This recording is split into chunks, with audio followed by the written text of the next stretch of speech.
Hey guys! This is part 9 of What If Naruto was one of the 7 ninja swordsmen of the mist. Hit like and subscribe if you like this one, and also please check the author in the description. Let's start!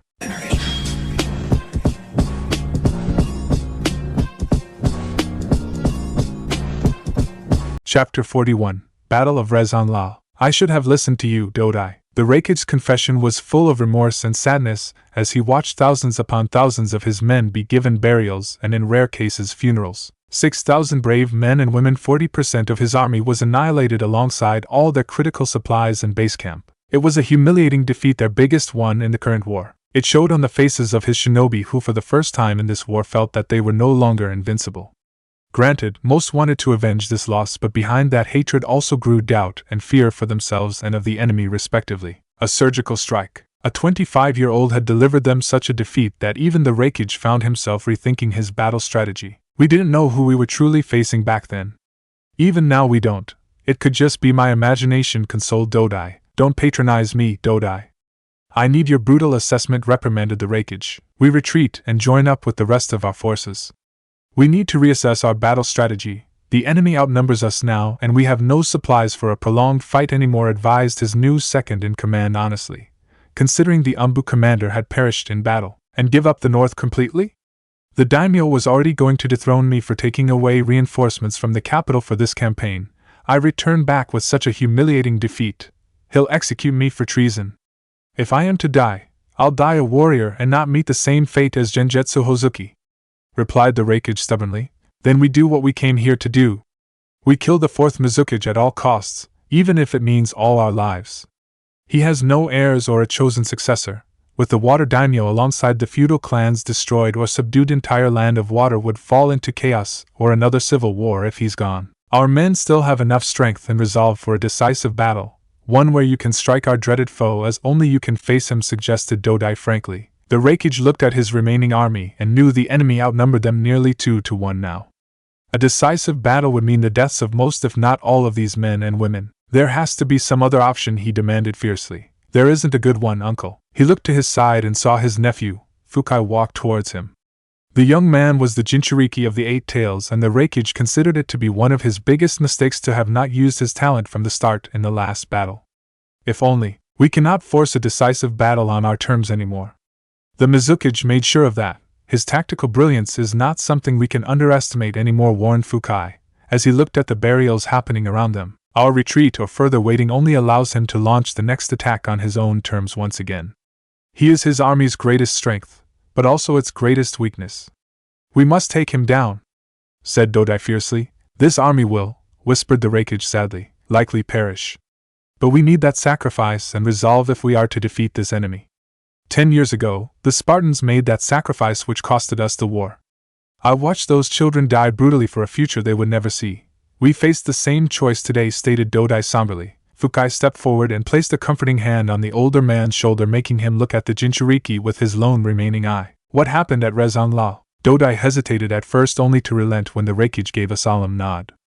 Fukai was their only trump card left. It was important for him to understand the past if he was to understand just how far their enemy was willing to go, and most importantly, why. Resan Lao Pass. More than 10 years ago, the ground beneath Nagato's feet shook violently as another barrage of corrosive flames clashed against the barrier protecting the remaining Spartans. With their backs to the mountain and the Kinkaku on their tail, their chances of escape had already been slim. Now there was the two-tailed beast alongside a few hundred Kumogakure ninjas standing in the way between them and the land of fire's border. They left us to die, didn't they, elder brother? Minato's eyes widened on hearing his brother say those dreaded words as despair befell upon the shell-shocked Spartans. Had they undergone 3 days of hell and lost nearly half of their comrades to face such a defeat? Do you think we'll get reinforcements? Maybe if we can hold out a bit longer, suggested Kushina, but stopped midway on seeing the state of their troops. Most looked ready to fall dead from sheer exhaustion and wounds. Their weapons and equipment were almost finished. They had no food, water, or medical supplies left. It wouldn't be long before their bodies betrayed them, even if their heart didn't. Even their winged devices which allowed them to fly were destroyed by the enemy, making them continue their escape on foot. Minato saw it too and gestured for his sibling to follow him towards a secluded area and cursed when Kushina followed after them, undeterred by his fierce glare. Thankfully, The Spartan commando guarding a badly wounded Hashirama didn't protest when his captain asked him to take a walk and leave the surviving 3 officers alone with the high-value target. We are in no shape for another full-scale battle. We fight this army in front of us, and that would be it. Yet at the same time, if we try to hold, then the Kinkaku would soon be upon us from the rear, and then we'll be caught between these 2 forces. Either way, we Spartans shall die tonight, stated Nagato sadly. The harsh reality dawned upon the last 3 surviving officers. It hit the eldest among them the hardest as his legs started to shake with the weight of the lives bearing down upon him, including those of his younger brother and the girl he loved. Yet we shall accomplish this mission and win this war. Kushina and Minato both blinked on hearing Nagato's proclamation. The redhead saw the unsaid question in their eyes and sighed before walking towards one of the trees and crashed against its bark tiredly. Surrender was never an option.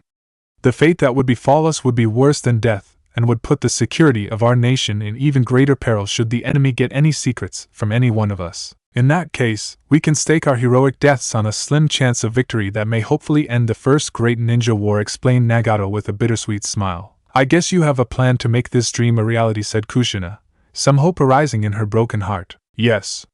We may not be able to see the peaceful world that I always dreamed about, but you will, elder brother. For me, for Kushina, and for our Spartan comrades. Minato found himself speechless as Nagato explained his crazy gamble which could help them succeed in reaching friendly lines and link up with Konoha's rescue force. But the price was simply too high. No, there's got to be another way, protested Minato fiercely. Then we'll all die here and fail our mission. Then all our comrades will have also died in vain, answered Kushina, and felt horrible on seeing her words reducing Minato to tears.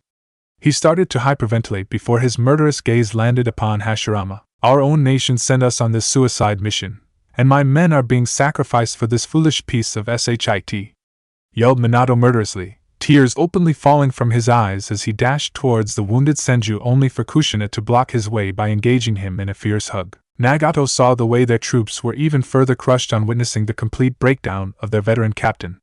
He saw with how much effort Kushina managed to wrap her chakra chains to restrain his brother and pin him against one of the trees where he collapsed and completely broke down. He got back on his feet and walked towards his sibling while taking out the last water pill he had left before handing it over to the blonde. Kushina looked at him, but he gestured her to go towards the troops and check on them, which she accepted with a reluctant nod. You were right. This war did bring out the worst in us all, whispered Minato, as he fetched his back pocket and lit up a cigarette shortly. Yeah, it did. Yet we must still fight it, admitted Nagato. Minato looked at his brother and remembered the promise he had made to their parents, that he would always look after the boy and keep him safe, only to lead him to his death in these godforsaken lands. He looked at Kushina and remembered the promise of a better future that he had dreamed with her. Now it all seemed like a wishful dream. He looked at his remaining men and the looks in their eyes. Resignation, sadness, betrayal, anger, he saw it all.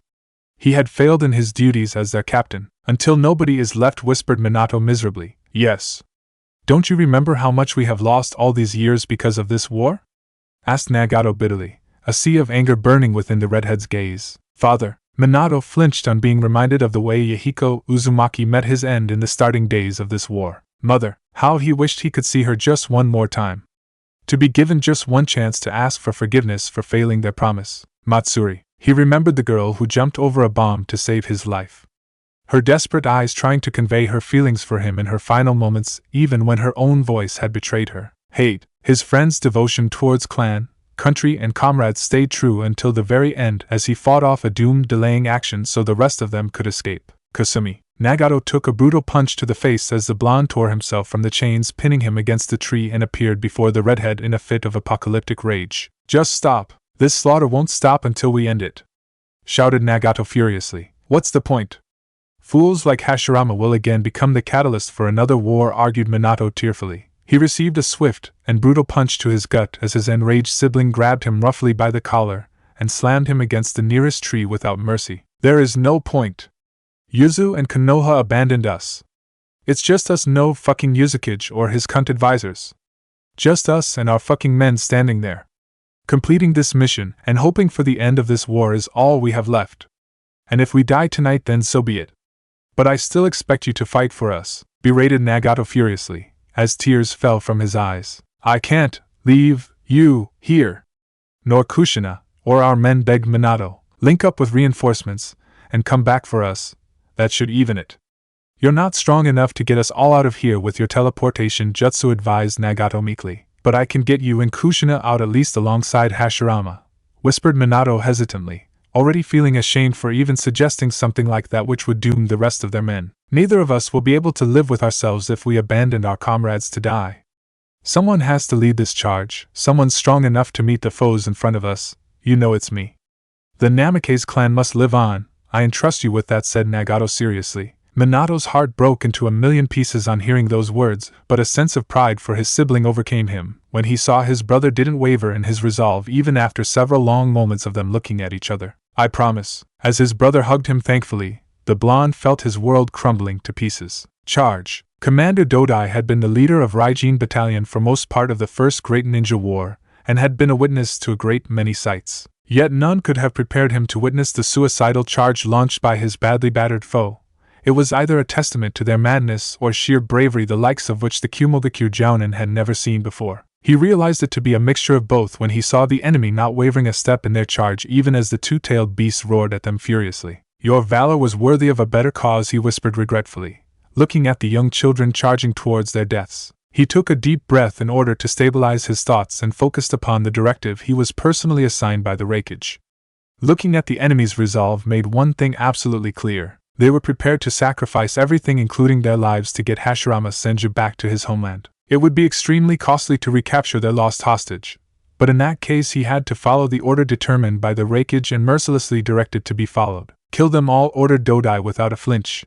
The roar of the tailed beast and the cheers of his men echoed all around him as sorrow lingered in a corner of the veteran's heart for his decision. Charge! Minato held his grip over the wolf summon currently carrying him and a wounded Hashirama strapped across his back, hinged as a Spartan commando. He raised his kunai launcher, watching his brother leading the charge atop Shera's back. They had adopted a simple but effective V-wing formation with the sole intention of punching through the enemy's front lines with brute force. That of course meant that their strongest fighters would be leading the charge, and it broke the blonde's heart on seeing Nagato and Kushina at the front, while he remained protected in the center rear of their formation. His eyes glanced at the tailed beast and the hundreds of fighters in front of them. He saw Kushina glance at him, and he could not help but look in her resolved yet saddened gaze. No words were spoken, but he understood what she wanted from him. Looking at the comrades around him, it became clear. Is there no way I can persuade you from this? He remembered asking his brother once again. I'm in no shape to take off flying with Hashirama.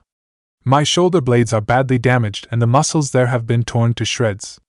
I can't even make myself fly in this condition, much less with somebody as large and immobile as Hashirama, explained Nagato patiently. I have no Hiraishin markings anywhere near this border. I can't teleport there directly, much less even get away from this battlefield, nor do I even have enough chakra. Do you really think I can do this? Asked Minato incredulously. Yes, if you follow my plan without hesitation. I have followed you my entire life, elder brother. But this time I am asking you to follow my lead, requested Nagato seriously. If I don't lead the charge, our comrades won't follow. It has to be me, and when I am done, Kushina has to keep them moving forward in my stead. I wish there was another way, but there isn't. He hadn't been able to say anything and had watched Nagato jump over a tree branch, gathering the attention of their remaining comrades at once. Listen up! We're going to launch a suicide charge right through that Kumogakure battalion, declared Nagato fiercely. And do what? Be torn to shreds? Yelled one of the commandos furiously. Yes. Stunned silence spread across all the commandos as they looked into the cold eyes of Nagato Uzumaki. Some of them looked at Kushina and were further surprised to see her nod.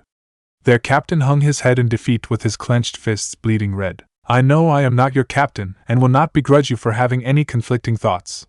Hell, I have some of my own, but what I do want is for you to hear me out at least, urged Nagato, and was relieved to receive at least a dozen nods. The reality of their future started to become crystal clear to each and every Spartan as they heard of what they were supposed to do. An air of defeat and sadness lingered over them all by the time they heard Nagato's plan of action. Is there no other way, platoon leader? Asked the Spartan codenamed Echo, one of the youngest among their group. I'm afraid not, unless you have a better way, answered Nagato calmly. Can we surrender? Asked another teenaged female Spartan hesitantly. You can, but don't expect to ever see the light of day again. You may possibly be tortured to death or incarcerated for life or turned into one of those mindless monsters lorded over by the Kinkaku. Nobody's going to come save you, but you may also live. I don't know the future, Mirai. Each of us will have to make a choice they would regret the least. If you asked me, I would prefer to fight until the very end alongside the finest shinobi I have ever known. To do what I am supposed to do and can still do in my power until I simply can't, explain Nagato, and saw the girl slowly starting to stand a little bit more confidently. This is the end, isn't it, Nagato? Whispered Kimi in a resigned voice. It is. What about our dreams, Nagato? Was it pointless to dream of an end to this madness? Asked another Spartan regretfully. The redhead jumped down from the tree and walked amongst their comrades until he reached the one who had asked that question. I share that dream, Haruma. But do you remember them, our comrades? Asked the redhead somberly. Haruma grit his teeth and held back his tears as he remembered losing both his friends during the assault on the enemy's headquarters. Leaving behind a wounded Jiang was not something he could ever forget. Our parents. Minato was not the only one who lowered his gaze, as a few of them had also lost parents to this war. Our families back home. Can we let them experience what we face today? Will we allow all the sacrifices made by every one of our clansmen to go in vain? Will we surrender when faced with our doom? Asked Nagato honestly. The killing intent unleashed by the redhead rankled something primal inside each warrior standing before him. No, we may not live to see our dreams, but our clan will. Just as our comrades and families died trusting us with their dreams, we too shall die here trusting those next in line to carry our dreams towards the future. Our nation and allies may not remember our sacrifice, may even forget it, but its meaning shall forever live on in their long and prosperous existence, roared Nagato fiercely. As they charged towards the enemy's front line, they heard the two-tailed beast scream. Brace! Minato twitched, and the urge to act gnawed at him as he saw the tailed beast swelling its chest exponentially. The shinobi in him, however, knew his duty in this plan and watched as Nagato and the vanguard alongside him raised their weapons. Fire! A dozen bombs were launched across the skies, unleashing a wave of dark smoke throughout the battlefield which greatly reduced visibility. Get ready! Commanded Nagato. The redhead performed a quick set of hand signs before extending his right hand forward as a bright red kanji glowed across his palm. Ceiling style. Barrier. Commander Dodai frowned when he saw the charging enemy fire smoke bombs across the battlefield, and not a moment later the battle began. Bio and Hoka, the ceiling masters controlling the Biju, initiated their counterattack by making the beast launch a dozen scorching fireballs straight towards the Spartans, only for a dark red-colored barrier to emerge in the middle and block the attacks. Dodai narrowed his eyes and extended his sensory powers when the enemy didn't suffer any injuries or deaths. Instead, they continued charging forward. This is no ordinary barrier. He is not just using his chakra but his life force to fuel it. Could he be enforcing it with more power at the most expected point of impact? In that case, thought Dodai shrewdly. He gave a new set of orders, earning quick nods from the ceiling masters, who performed another set of hand signs, making the tailed beast cat roar furiously. Fire style. White rain. Dozens upon dozens of white flames were launched by the beast, and Dodai was further surprised when large chakra chains were unleashed by the female Spartan currently charging alongside the one maintaining the barrier. They reinforced the barrier and held back attack after attack as the Spartans now reached the first of Dodai's men. He grimaced when they were mercilessly cut down by a hail of kunai launched by the commandos riding alongside the pair holding the barrier. A few of Dodai's men tried to jump through the barrier in order to pounce upon the unstoppable enemy, only to be burned alive when they clashed against the red-colored monstrosity. If that wasn't enough, few of the chakra chains breached forward and stuck the next wave of Kumo shinobi mercilessly, sending them flying away. I've got no choice. Dodai held back his second, third and fourth line of defenders from going forward and engaging the enemy as the first line was torn apart. He instead gave another signal, earning a shocked look from the ceiling masters. Nagato coughed blood and felt his entire chest burning up as he continued expending his life force and the remnants of his chakra to maintain the barrier, keeping them all from getting obliterated instantly. His eyes widened in alarm when he saw the tailed beast forming a dark sphere in its mouth. He looked at a haggard Kushina, and the fear in her eyes was palpable. They had the barest minimum hope of actually punching through the enemy lines. Not all of them, but if only a few could make it. Now, it was time to face reality. They all saw the way in which the enemy shinobi were bracing themselves and could feel the dark energy currently being gathered by the demonic cat. He looked at his sibling for a moment, earning a somber nod from the blonde. Live free, elder brother. Determined, the redhead raised his kunai launcher with his other hand, making those alongside him do the same. Together they launched another volley of smoke bombs again into the air. Hidden in those polluted clouds were a volley of kunai marked with special seals. Minato disappeared alongside their hostage and suddenly found himself in the air, flying in the haze of dark smoke as he grabbed one of those kunai. He barely had time to watch the Biju launch its attack. Baijidama, The dark ball of energy headed straight towards the Spartans, as he quickly made a set of hand signs, Earth style. Rising pillar. A swift earthen pillar rose from the ground just in time for the massive orb of dark energy to collide against it, unleashing a thunderous explosion. He teleported himself and Hashirama once more to another set of kunai flying at the far edge of the field, thereby avoiding the worst of the shockwave and hot chunks of rock unleashed due to the explosion. An anguished scream escaped from his lips when the shockwave tore through the barrier and destroyed it completely.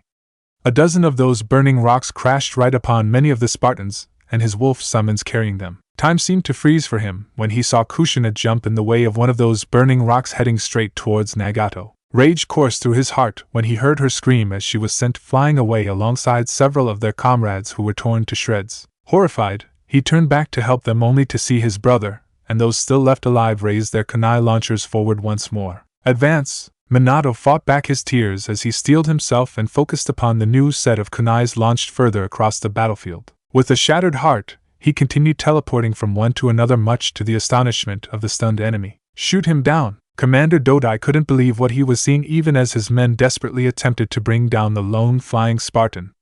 They launched every weapon they had, including the few who could use wind-style based attacks. Nothing was fast enough as that Spartan continued to teleport himself from one kunai to another, dodging every single attack by teleporting away in a black flash. As one volley of kunai flying in the air crashed to the ground, another set was launched by his remaining Spartan comrades, charging on the ground straight towards Dodai's force and the tailed beast. He looked at the Biju and saw it was gathering chakra for another attack, with his sealing masters determined to shoot down that flying commando. Lighting style, Black Rain. A dozen of his ninja joined forces and started raining hundreds of lightning bolts from the sky in a desperate bid to bring down their moving target, but in doing so they were left completely open on another front as a volley of exploding kunai was launched straight at them from the Spartans charging on the ground. As his men exploded to pieces, Dodai came to a grim conclusion.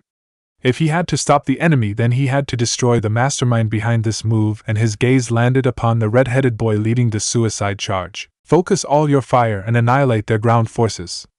Hurry! Nagato watched his brother sail past more than half of the enemy force by using his teleportation technique perfectly.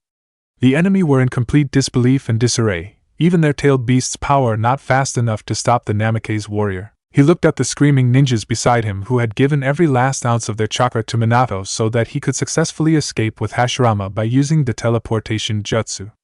The blonde had required enormous amounts of chakra, and his men had devoted the last of their power for it. Broken, terrified, and wounded, they still continued charging forward, supporting their captain's escape. He loaded the last magazine he had left in his launcher and watched few others do the same. It's coming, Nagato. The redhead watched in terror as the two-tailed cat screamed furiously and thrashed the ground beneath its feet, unleashing large chunks of rocks into the air. So this is the end. He looked at Shera and gently patted the beast's neck. Don't abandon my brother, he whispered, making the beast lower his head and give a solemn nod. Nagato jumped in the air as Shera disappeared alongside his remaining clansmen, making the last Spartans continue their final charge on foot. They launched another volley of kunai high in the air, supporting their captain's advance over enemy lines through the sky as the tailed beast launched fireballs from its mouth that fused with the flying rocks, and now headed straight towards the remaining Spartans. Self-sacrifice. He had talked about it to his men, and yet, as he watched death sail towards him, he couldn't help but feel nothing but fear deep in his heart.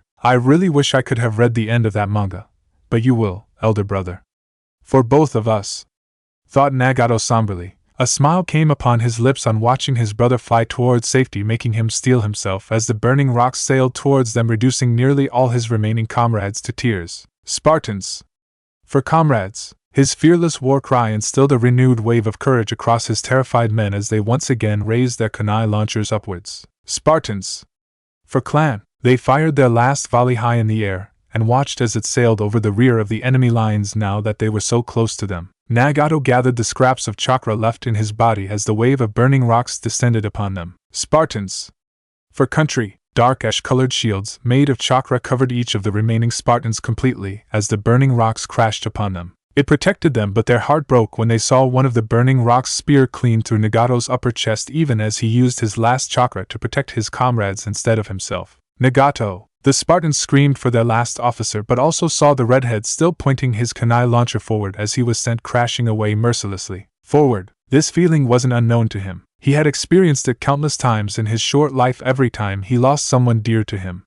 But this time, it was different. The sight of his brother's valiant charge and his heroic sacrifice would forever be etched deep inside of his heart. The boy displaying courage and strength worthy of the Spartan patch he wore. But it also was the end of his family. He watched it happen right before his eyes as the last Spartans crashed into the shell-shocked Kumogakure forces. He wanted nothing more than to join them and face the end together by their side, but it would make their sacrifice meaningless, and he couldn't let that happen. Among the screams of the dying men, his own full of pain and sorrow was drowned out. Tears fell like an unyielding torrent across his cheeks as he tried to fight back the painful sobs bubbling inside of him, even as he continued moving forward by firing the precious few kunai from the launcher in his hand and inching closer and closer towards the land of fire's border. Looking back, he saw faint flashes of his men dying before his eyes, one less with each flash. Hashirama groggily opened his eyes and felt something firm supporting his back. At first he couldn't see anything, and for a moment he feared he had gone blind, until slowly color returned to his vision, and after a few persistent tries, he found himself sitting in a familiar forest, his country's forest. Looking around, he saw the Spartan captain standing guard beside him in a stiff and solemn stance. But it was the boy's eyes that haunted the Senju leader, broken. That was all he could see in those sad eyes, which made him try to reach the boy. "Save your strength, Hashirama. You will need it," said the Spartan captain coldly. "Captain Fox, where are your men?" The slight hitch of the boy's breath, and the brimming tears that emerged in his broken gaze gave Hashirama the answer to his question. "Your people are coming for you soon," said Minato, as he got the memories of a clone he had sent to scout and link up with reinforcements. With the job done, it had vanished in order to give the original the news which he figured should give the Hokage some hope. Hashirama's eyes widened when the boy started walking away, in the direction of the enemy's border once more. "Captain Fox, where are you going?" asked Hashirama hurriedly. "You're safe here, Hashirama. It won't be long until your people get here, and I have a clone hidden here just in case someone tries to attack." "But I am going back," said Minato solemnly. "Wait for reinforcements at least. If you go there alone, then you'll die," pleaded the Senju. "My men don't have that much time left, they could probably be all dead by now. But if there's a chance that even one of them is alive, then I can't let them die waiting for reinforcements, or get captured by the enemy." "You can send your men after us once they catch up with you here," answered Minato honestly. "I'm truly sorry for everything, Captain," apologized Hashirama sincerely, as tears arrived in his own eyes for what these young children went through because of his mistakes. "I hope the sacrifice of my entire generation will be enough to end this senseless war. I'll make sure Kumogakure does not have any strength after tonight to continue their ambition," promised Minato fiercely, as his killing intent flared, making the Hokage flinch. "You can't beat death, son," said Hashirama hesitantly. For no matter how strong the boy was, he could not beat what awaited him back in those enemy lands all on his own. The Hokage froze when a pair of murderous and revenge-seeking red eyes glanced straight at him. "I am going to kill death." Dodai painfully wiped the blood smeared all across his face and into his eyes, even as his weakened legs tried to make him stand once again.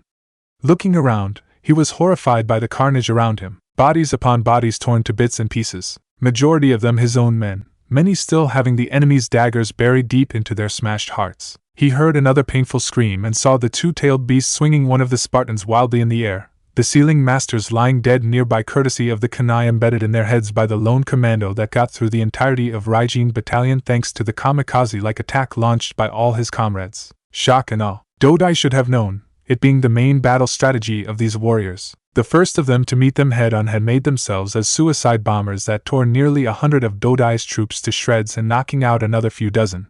The remaining that came after fought a battle that was perhaps more vicious than any Dodai's men had ever fought. They were slashed again and again, yet those children had fought with a frightening courage. They were torn apart limb from limb, surrounded and slaughtered one after another, but even as they met their end they ensured to take a dozen of Dodai's men with each of them that fell. He watched the last remaining Spartan burn alive in the merciless grasp of the two-tailed cat's tail as the poisonous chakra was sent crashing into his body, even as the beast slowly squeezed his bones to dust. It had embraced its wild nature now that there were no more sealing masters left to control it. The boy screamed and screamed as he was turning to ash. Even so, he threw a dozen kunai all over the beast's body.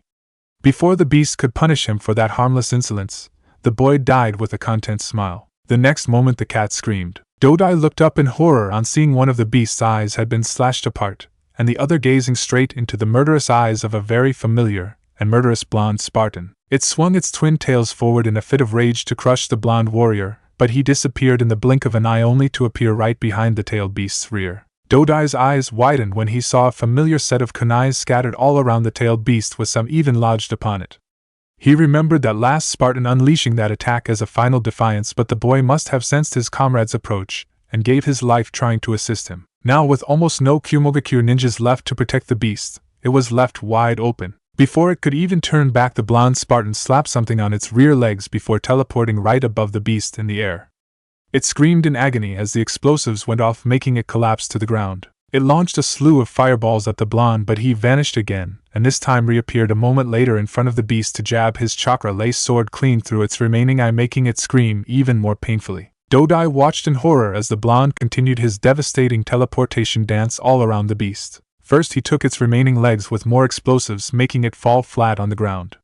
The blinded beast tried to swing its tails in an effort to stop the human demon from killing it, but its enormous power was just not enough in comparison to the Spartan's frightening teleportation technique. The Spartan fought like a man possessed with revenge as he continued hurting the beast and making it explode all over its body one after another. Dodai was quite surprised and relieved when he felt several familiar chakra signatures and looked towards the mountain pass. Destiny had not forsaken them completely as he watched the Kinkaku Black Ops unit charging towards the battlefield. He rushed towards them, hoping to gain their support in order to save the tailed beast from the vengeful Spartan. As he reached the tree line, he was met by the famed brothers Ginkaku and Kinkaku. "Quickly, save the two tails," he begged them. The brothers were also quite stunned when they saw the state of the decimated Raijin battalion and the battlefield full of corpses. In the distance, they saw the tailed beast roaring painfully as it was being torn to shreds. Nodding to each other, they gestured their special forces troops and monsters to charge forward. Before they could reach halfway across the battlefield, the first of them were cut down by a hail of explosive kunai that hit them head-on. Dodai's eyes widened in shock when he saw a Spartan rising from the field of corpses. His right arm was missing and he was profusely bleeding from his chest. His mask was shattered and his face drowned in blood, but the determination to fight still burned in his eyes as he held a kunai launcher in his remaining hand. The Kinkaku forces retreated a few yards to gain safe distance, and saw the enemy ninja stumbling towards them bravely. This close to dying, and yet he still fights. "Who is he, Dodai?" asked Ginkaku curiously, making the Kumogakure shinobi look at the redhead boy more closely. The boy tried to form a familiar red-colored barrier between them and the tailed beast, but failed, making Dodai instantly recall it to be the boy who had led the Spartans' suicidal attack. "He led the Spartans in annihilating my battalion," confessed Dodai hesitantly. "A true warrior, then. Even in this state he fights for his mission and fellow comrade." "Let's give him a befitting end," said Ginkaku calmly. Nagato blearily watched as the entire Kinkaku force charged towards him under the leadership of the infamous brothers. He looked back to see his own elder brother in the process of decimating the tailed beast. He couldn't let these men reach him. Grabbing a half-filled clip from one of his dead comrades, he readied his weapon once again as the enemy closed in. His chakra was almost fully depleted and he was losing consciousness due to the wounds all over his body and the amount of blood he had lost. Dodai had decided to remain in the rear while charging towards the battlefield, and hence watched the lone Spartan standing back on his feet, holding his weapon with his remaining arm. With a murderous glare burning in his eyes, he charged towards the approaching enemies. He fired kunais, swiftly followed by the bodies of the frontalmost Kinkaku hitting the ground with a weapon lodged in their heads. The Spartan didn't relent and continued firing with deadly accuracy, bringing down a few more Kinkaku instantly, and then his weapon ran out. Dodai saw the painful realization dawn in the young boy's eyes as he found himself standing less than 50 yards from the enemy. He surprised each and every Kumo shinobi by restarting his lone march towards them, now with a single kunai in his hand. Kinkaku and Ginkaku emerged in the front to unleash a hail of shuriken towards the boy, making him roll towards the ground, evading quite a few of the projectiles while using his lone kunai to deflect the remaining ones. This defiance only enraged the brothers and their men as they all unleashed hundreds of shuriken fueled by lightning chakra towards the Spartan all at once. Dodai knew there was no chance of survival against such a large-scale attack in the boy's present state, and saw the Spartan meet his fate fearlessly. Weapon after weapon pierced his small body as he continued stumbling forward, much to the astonishment of the Kinkaku force. "You shall not reach your monster," wheezed Nagato painfully, as he fell to his knees and vomited blood from his mouth. 3 commandos surged towards him, only for the boy to throw dust straight into their eyes with the help of his feet. Grabbing a sword from a dead Kumogakure jounin, he once again got up on his feet and severed the heads of his opponents. He wheezed in agony when a sword pierced him from behind and saw Ginkaku to be the aggressor.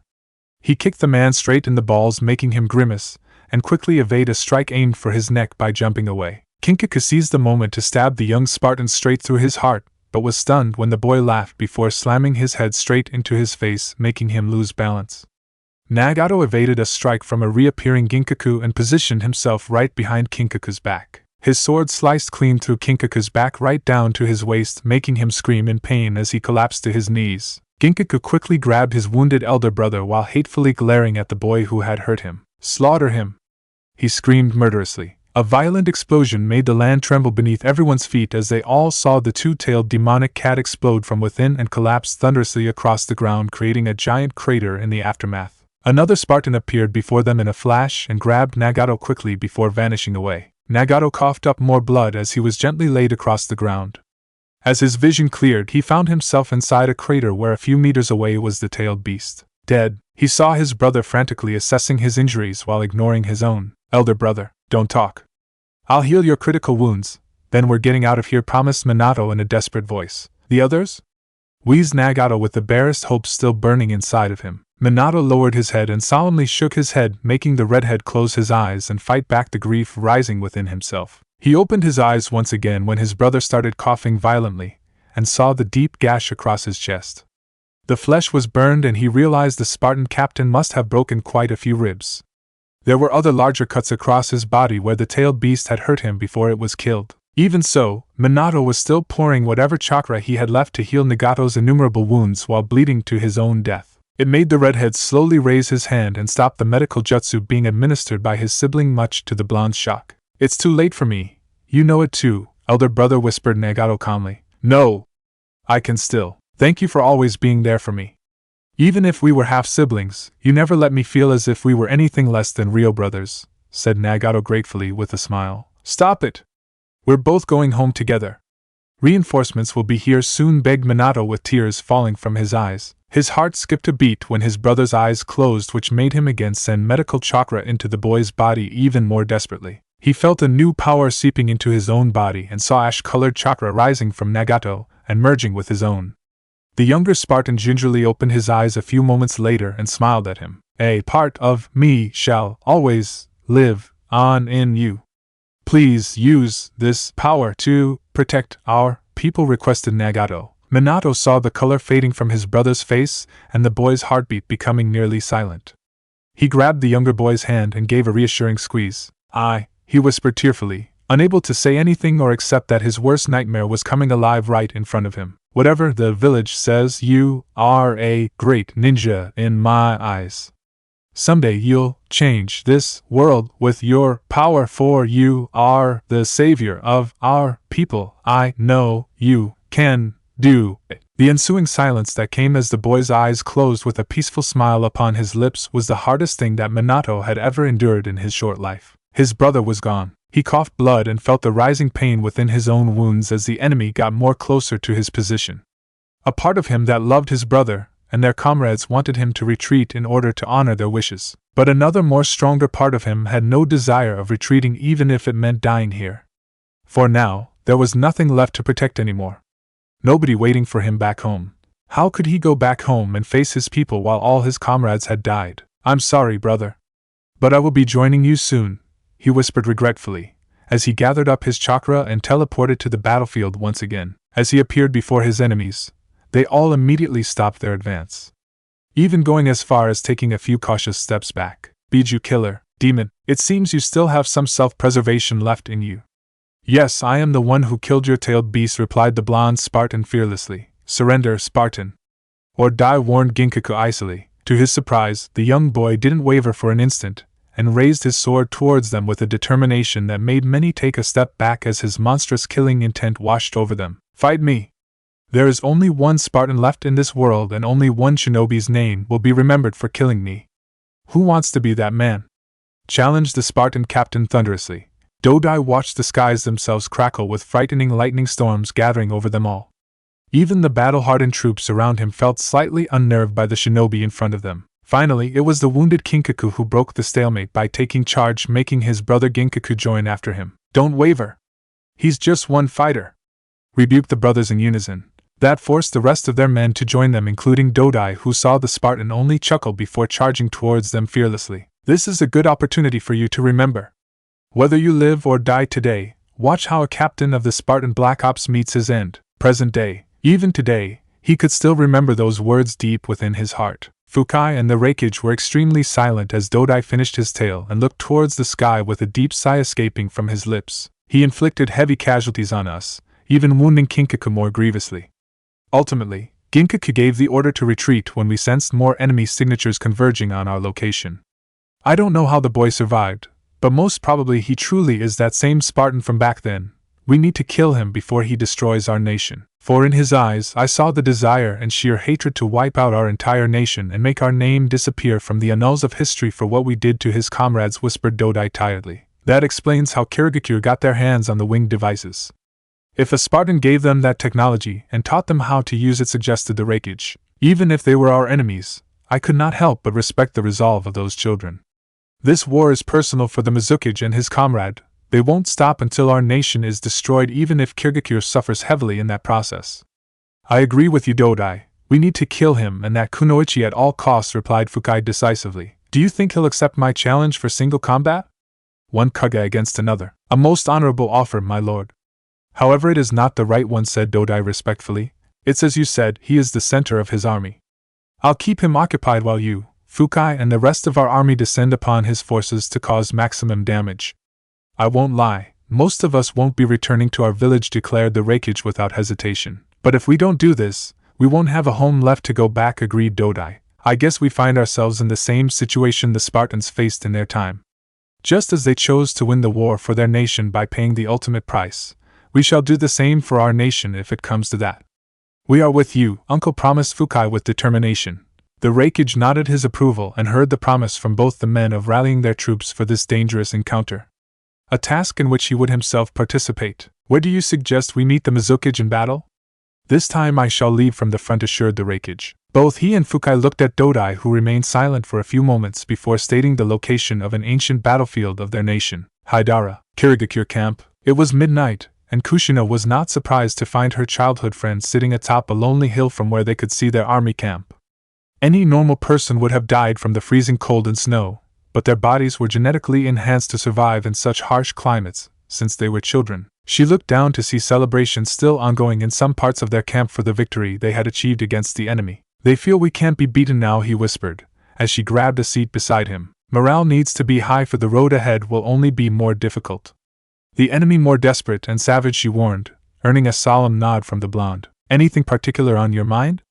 He asked curiously, making her huff. Can't I spend some time with you after getting such an important victory for you? Naruto raised an eyebrow at her statement, which only made her give him a challenging glare until they both burst out laughing at that mockery. It feels good to be on the winning side again, said Kushina gratefully. I couldn't have done it without you, confessed Naruto. Of course you could.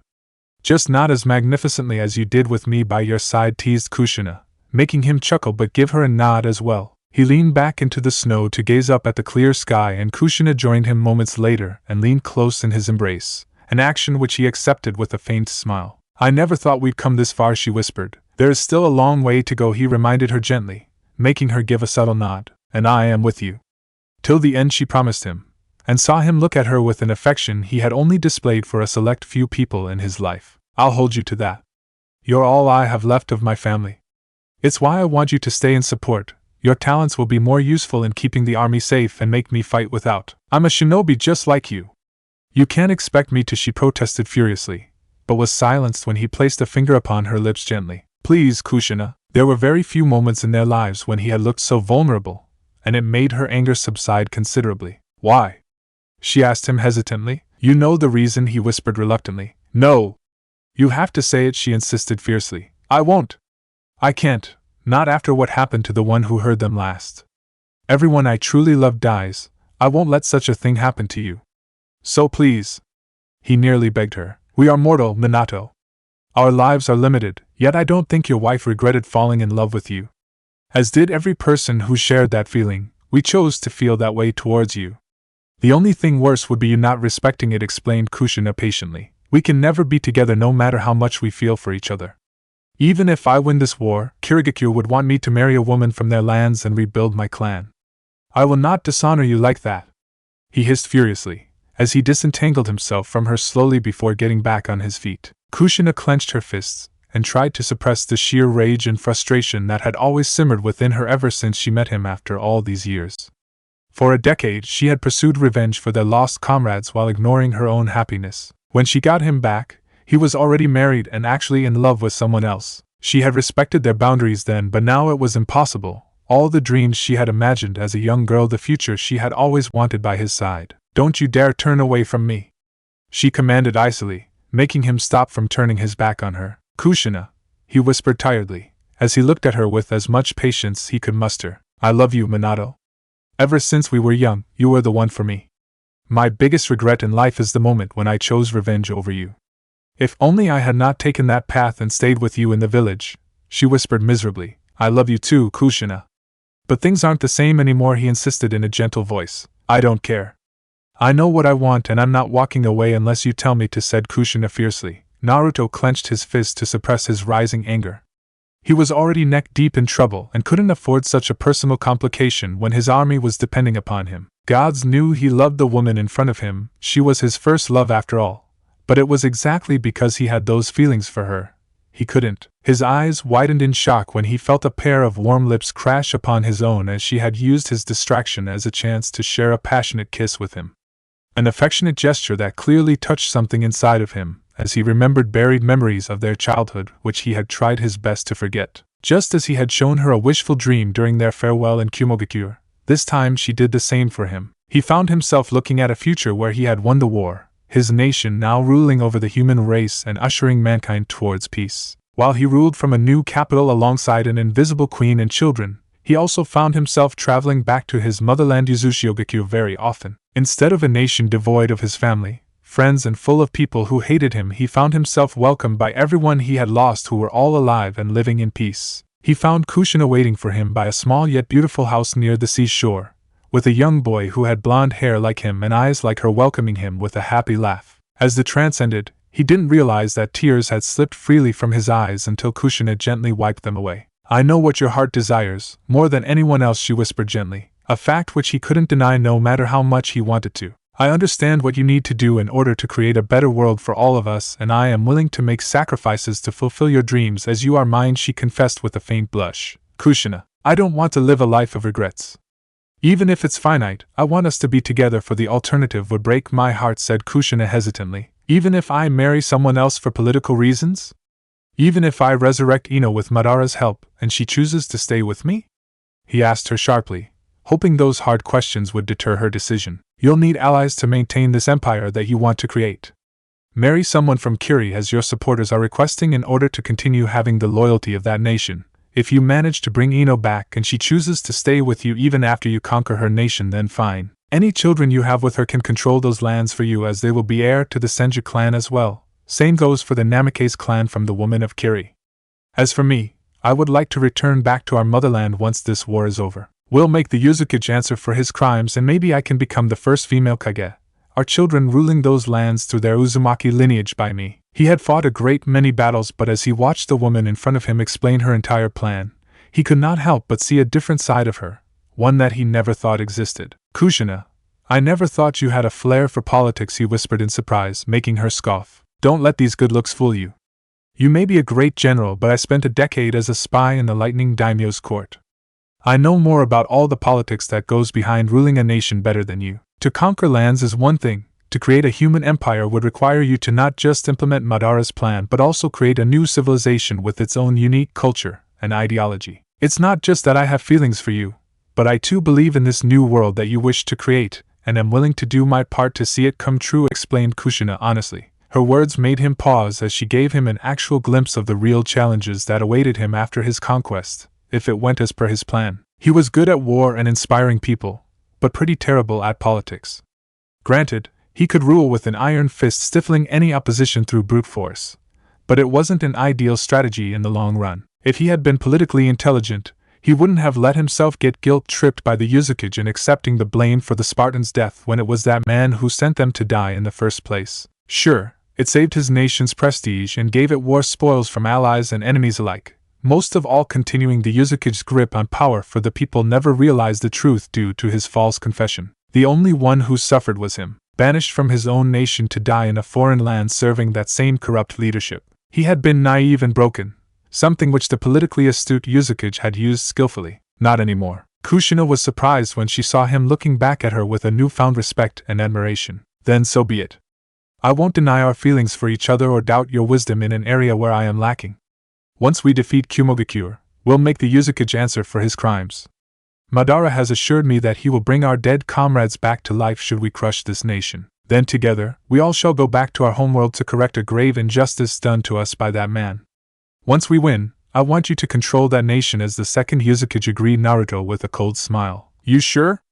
Konoha may intervene. Besides, I only joked about being a Kage, said Kushina with a nervous smile. Tobirama knows our history, and as long as this action does not harm his village directly, he will be willing to let his son get justice if he wants to maintain any relations with me. I'll deal with Konoha with force should they try something. More importantly, you are the only one I can trust to hold our nation and resettle our comrades back among our people.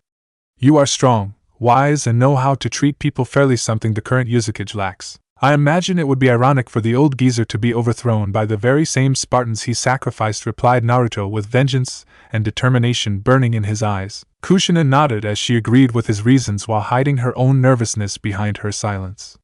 Unfortunately, they knew each other just too well as he came forward and grasped her cheeks gently. I was wrong.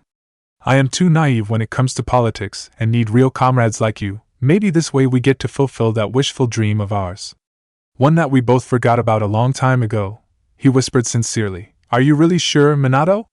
She asked him, making him smirk. Now who's the one with doubts and hesitation? She answered his challenge by enveloping him in a fierce kiss, one which he returned with equal passion. Chapter 42. Battle of Haidara, Land of Wind. He did what? Tobirama and Shinara were the only ones in their makeshift command tent who were not surprised by the news that their messenger had just brought in.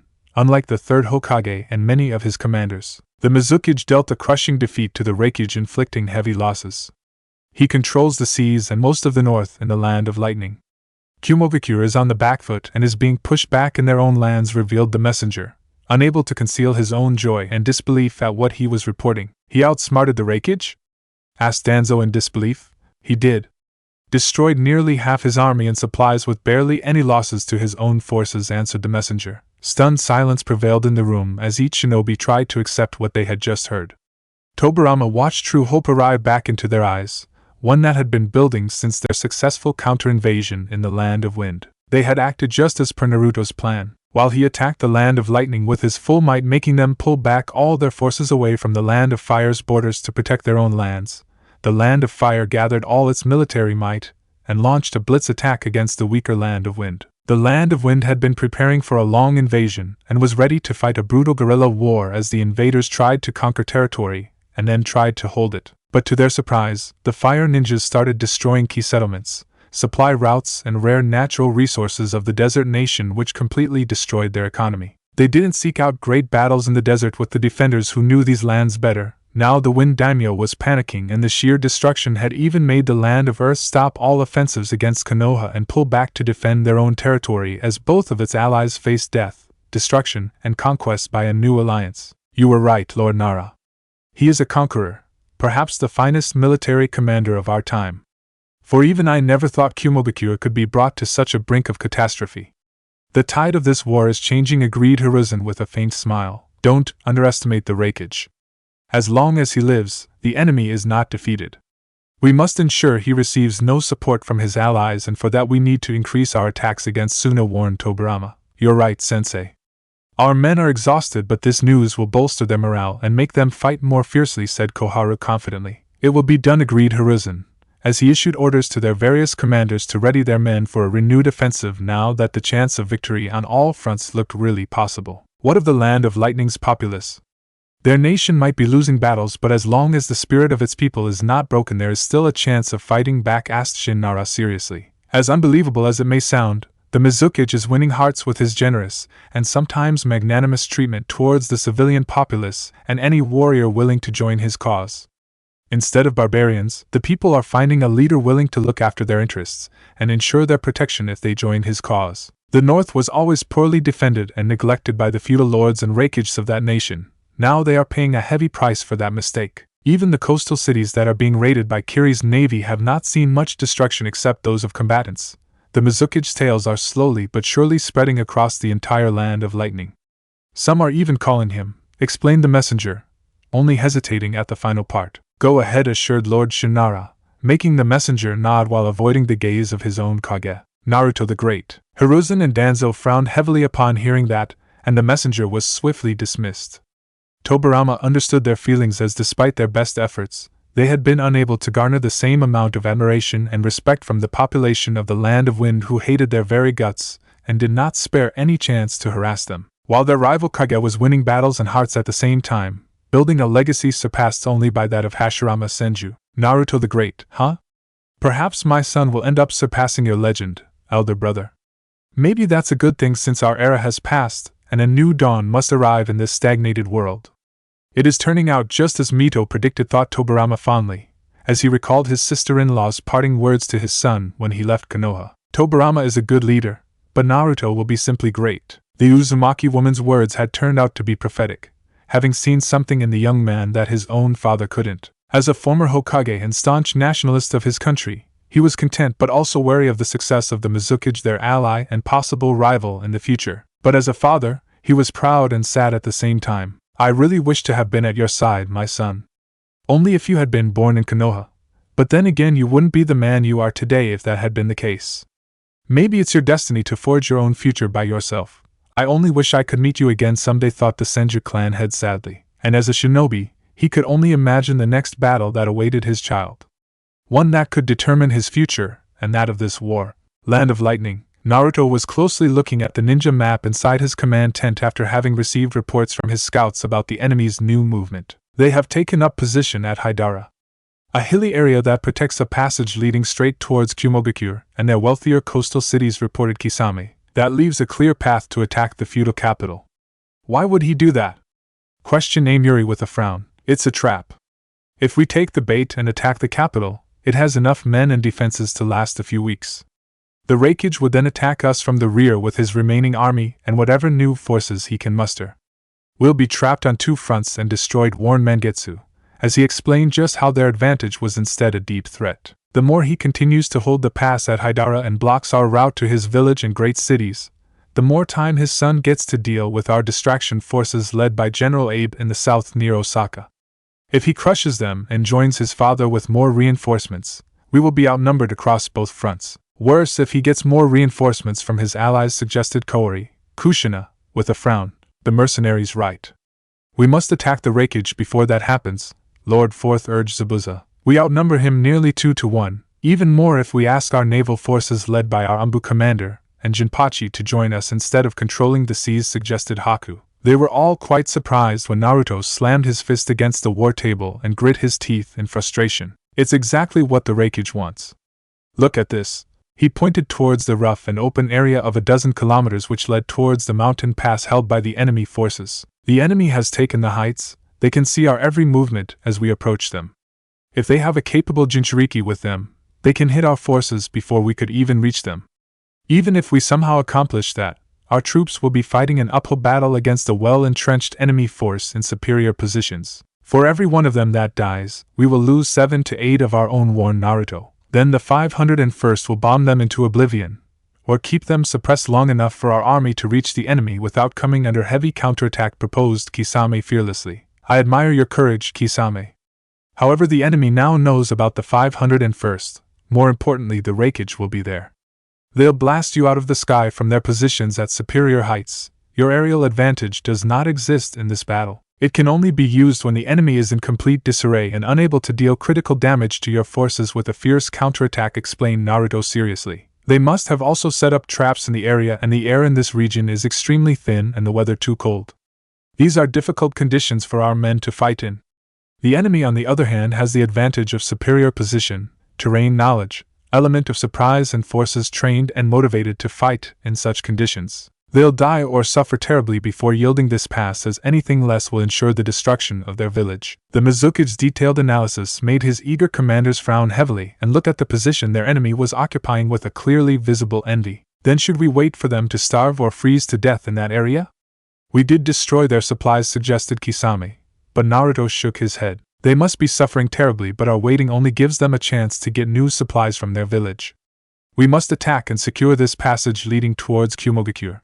Once we capture that village, the seat of their military power, the foundation of this nation will crumble and the daimyo will panic even more, stated Naruto decisively. This will be a costly battle, Lord Fourth, said Mangetsu seriously, earning a nod from their leader. I never said defeating this nation will be easy. It is a land of fierce warriors, a worthy foe. How do you expect history to remember you if we can't crush such powerful enemies to forge our own destiny? Challenged Naruto. I will never shy away from a valiant fight, assured Mangetsu confidently. We are with you, Lord Fourth. So are the men, no matter the odds, promised Zabuza fiercely, earning a respectful nod from the Mizukage. We will come up with a plan once we have more information about the enemy. Prepare to march, commanded Naruto. His commanders and Kushina bowed in response before exiting from the tent in order to carry out his orders, only leaving behind Mei Terumi, who was staring at him. Yes? He asked her curiously. I have a plan, Naruto. I want you to hear me out even though I am not a commander, she requested him, earning a faint smile from the blonde. You're a dear friend. I'll be happy to hear what you have to say. We need all the help we can get, replied Naruto, making her smile and come forward. As he listened to Mei's idea, he was quite surprised by her courage and ingenuity in the face of a tough opponent. You can die if you try to implement this plan, Mei, he still warned her, and was further impressed when she didn't waver and looked straight into his eyes. Ever since our victory against Genbu, many in our army have stopped their hostility towards me. Some are even being friendly. What kind of a comrade will I be if I am not willing to risk my life for them? You may not want to put me in danger due to our friendship, but it is unavoidable given the situation. I am your ace against the enemy, and I trust you to keep me safe. The question is, do you trust my plan? Questioned Mei seriously. She was quite surprised when he chuckled before looking at her with even more respect present in his eyes. You keep this up, and maybe you'll leave me no choice but to name you as my successor should I perish earlier than my time, praised Naruto jovially. Mei's eyes widened in shock upon that compliment, and her heart was further warmed when she saw him give her a confident smile. 3 days later, Haidara, the third Reikage, stood among the numerous hills covering the passage that led towards his village. Around him stood the brave remnants of his army who had stayed by his side despite barely having any supplies left to fight the upcoming battle. It displayed clearly on their shivering forms and malnourished state as they held their ground on a superior position. He took in a deep breath when he saw the enemy appear on the horizon. Thousands upon thousands of men and women marching towards them in a disciplined and proud fashion. Leading them from the front were the members of the 7 ninja swordsmen, and at the head of this army was the 4th Mizukage flying in the air with dark wings of chakra floating across his back. The moment has arrived, Uncle, whispered Fukai without a flinch. Our men are ready, my lord, promised Dodai, his second in command, who tried his best to control his terror upon seeing the Mizukage leading his army from the air. The dark-skinned Kage nodded before turning towards his own troops and looked directly into their eyes. Today, we send these invaders to oblivion. They may have more men and resources, but they do not have the spirit, knowledge and loyalty towards this nation. My brave warriors, today we crush these heathens in a manner that even history shall not forget, roared the Reikage boisterously. Yahai, we are with you, my lord. Death to the enemy, death, death, death. The men started chanting their own fearless war cry that started echoing across the entire battlefield, and even made the enemy army stop its march. They couldn't understand what was happening when the 4th Mizukage raised his hands freely in the air. The meaning, however, became crystal clear when dark chakra was released from his body, which soon enough took the shape of a demonic skull with gleaming red eyes high in the air. Many of the shinobi flinched upon seeing that ominous message directed at them, while most were even further enraged and yelled back in defiance. The Reikage watched the young Kage fly across his army ranks as his voice echoed across the entire battlefield for every person across both armies to hear. Mangetsu watched as their Kage flew towards the 212th Legion under his command and looked at the men and women with such pride in his eyes that made many smile and stand even more taller than before. Tetsu, Mangetsu watched their Kage call out a veteran shinobi from his legion, a brave warrior who had fought under his command many times and had numerous scars as proof of his courage. Your commander told me you were the first to breach the former feudal lord's capital back in our homeland. That the rebels pissed themselves upon seeing your fearsome might. Will you be the first to conquer these hills? Asked the Mizukage with a smile. Yah! Roared the giant bald warrior murderously, as he thumped his sword against his armored chest repeatedly, making the rest of his legion, including Mangetsu, join the war cry, earning a respectful nod from their Kage. Zabuza saw the Mizukage arrive towards the 47th Legion under his command and called another shinobi out by name. Keiko, the fair-skinned woman, perked up and stood straighter when called upon by her Kage by name, and saw the young man looking straight into her eyes. I heard tales of your genjutsu prowess that made even the bloodthirsty Kagayas piss themselves during the Battle of Kirigakure. Will you cast the same terror upon our enemies today? Asked Naruto challengingly. They'll flee when they meet the 47th Legion, Lord Fourth. I'll haunt their minds and hearts to their graves and beyond.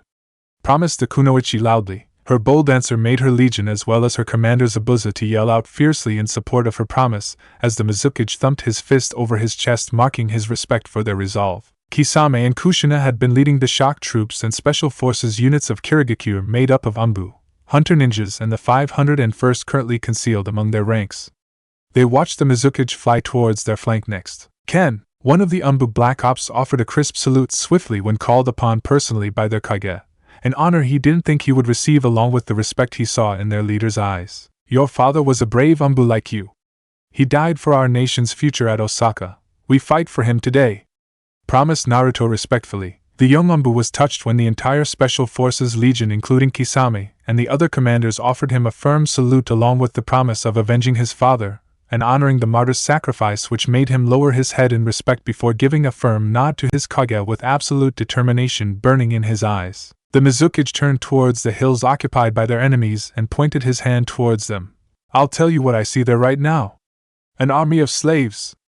Tools bound to the will of selfish feudal lords who are willing to let their own citizens suffer while invading other nations to add more and more people to a cycle of endless suffering, yelled Naruto fiercely, before looking back at his men and raised his clenched fist before thumping it over his heart. These people do not fight for their countrymen, they fight to protect their feudal lord. But unlike them, we are not slaves. The Kirigakure army roared as one alongside the shock troops made up of disgruntled citizens of this very nation who had taken up arms against a regime that had kept them impoverished for far too long. We are here today as free warriors. We abolished the feudal system in our nation to free the masses from tyranny. We shall do the same to this nation and its people along with the rest of the world, roared Naruto. He looked into the eyes of his cheering men who had been intimidated by the well-positioned enemy's war cry earlier. But now that fear was replaced by an admirable courage and a desire to win no matter what. Many of us may not live to see another day. Yet I swear to you that we will not leave anyone behind. Each of us who falls shall be given full military honors. Their sacrifices recorded in the annals of our nation and mankind's history. Their families shall pay no taxes and be looked after.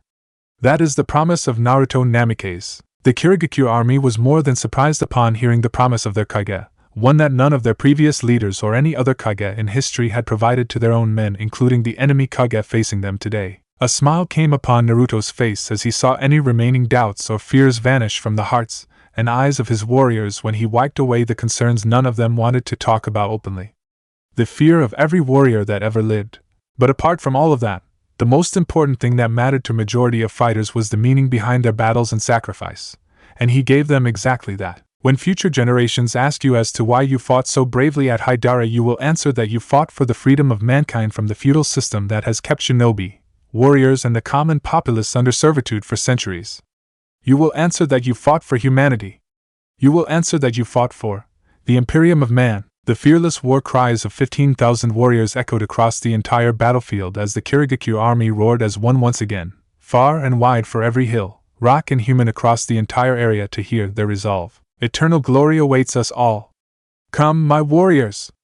Charge! The Kirigakure army stormed forward bravely towards the hills occupied by the enemy under the command of their Mizukage, who flew ahead of them, all leading the historic advance. Dodai stormed through the trenches and fortifications occupied by their own forces, conducting final checks and bolstering the resolve of his own troops, especially in the light of the enemy Kage's gallant speech and the sight of thousands upon thousands of shinobi charging towards them. Long-range fighters. You're up! He roared fiercely. 1,000 warriors joined forces under the leadership of the third Reikage to execute a similar set of hand seals, rapidly making the skies above the battlefield darken and roar in fury. Lightning style, dance of death. Huge lances of lightning struck from the skies in the blink of an eye, vaporizing dozens of Kirigakure forces in the first volley itself. The enemy shinobi never even realized what transpired before they turned to ash. They continued raining down more and more such volleys, with the Reikage adding his own power to the increasing attacks. Lightning style, 10 dragons. Hundreds more of Kirigakure shinobi were vaporized, blown away or badly burned, yet the enemy continued charging forward under the fearless command of their Mizukage. Strikers! Now! yelled Dodai. Another 1,000 of their men stationed on the lower slopes of the hills rose up from their hidden positions to launch the next attack. Together they launched a rain of kunai, shuriken, arrows, explosives and shrapnel that darkened the skies for a few moments as they sailed towards the frontal line of the enemy. Most of the projectiles were sent crashing away by the Mizukage himself, who launched a powerful wind-style attack, but a few dozen still got through, causing even more casualties among his forces. His losses were mounting, and he had barely reached the halfway point in the field of death. His army had no other option but to cross the open battlefield devoid of major cover if they wanted to reach their enemies occupying the hills in well-entrenched positions. Dodai had chosen this battlefield for this very reason and wanted to inflict maximum casualties upon his enemy to reduce their numerical advantage. Already the enemy had lost hundreds of their men, and he intended to send thousands more to their deaths with his next attack. Fukai, the 8 Tails Jinchuriki, was struggling terribly to retain conscious, considering he had unleashed all 8 tails worth of Biju chakra from his body and was fighting to prevent the beast inside of him from taking full control and break free. The man's body would still suffer a terrible damage if he survived, possibly even losing half of his lifespan, but it would be nothing in comparison to what would happen if they lost here. Baijadama, the Jinchuriki, had been developing the feared dark sphere made up of Biju chakra and unleashed it swiftly upon Dodai's command. The Mizukage was the first to see the approaching ball of death, considering he was at the head of his army's charge. Whatever doubts that had lingered in Dodai's heart over the man's true identity simply vanished when he threw multiple 3-pronged kunai laced with wind chakra straight in the direction of the hills occupied by his enemy as he continued completing his next set of hand seals.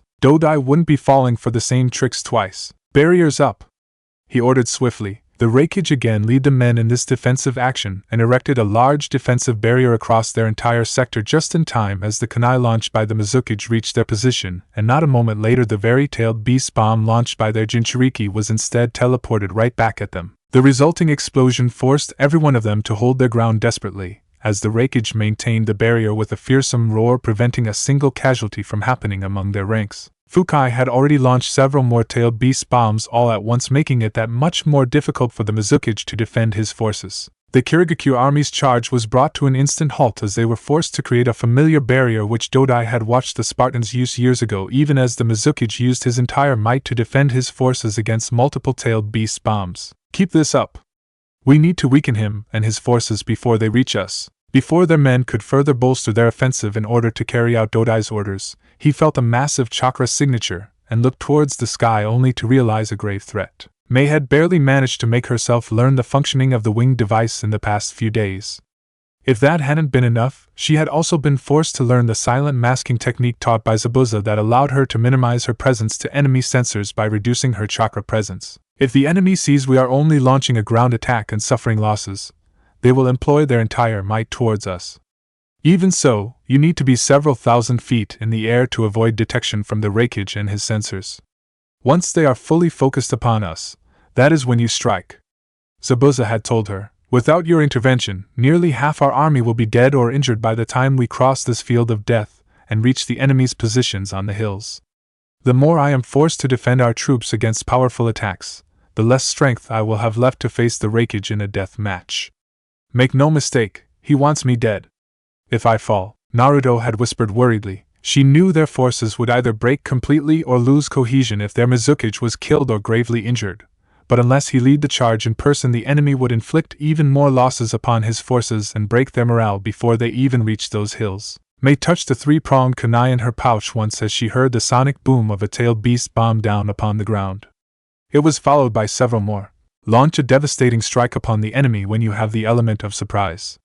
Once that is lost, your job is to further disarray their ranks and cause chaos long enough for our army to reach the hills.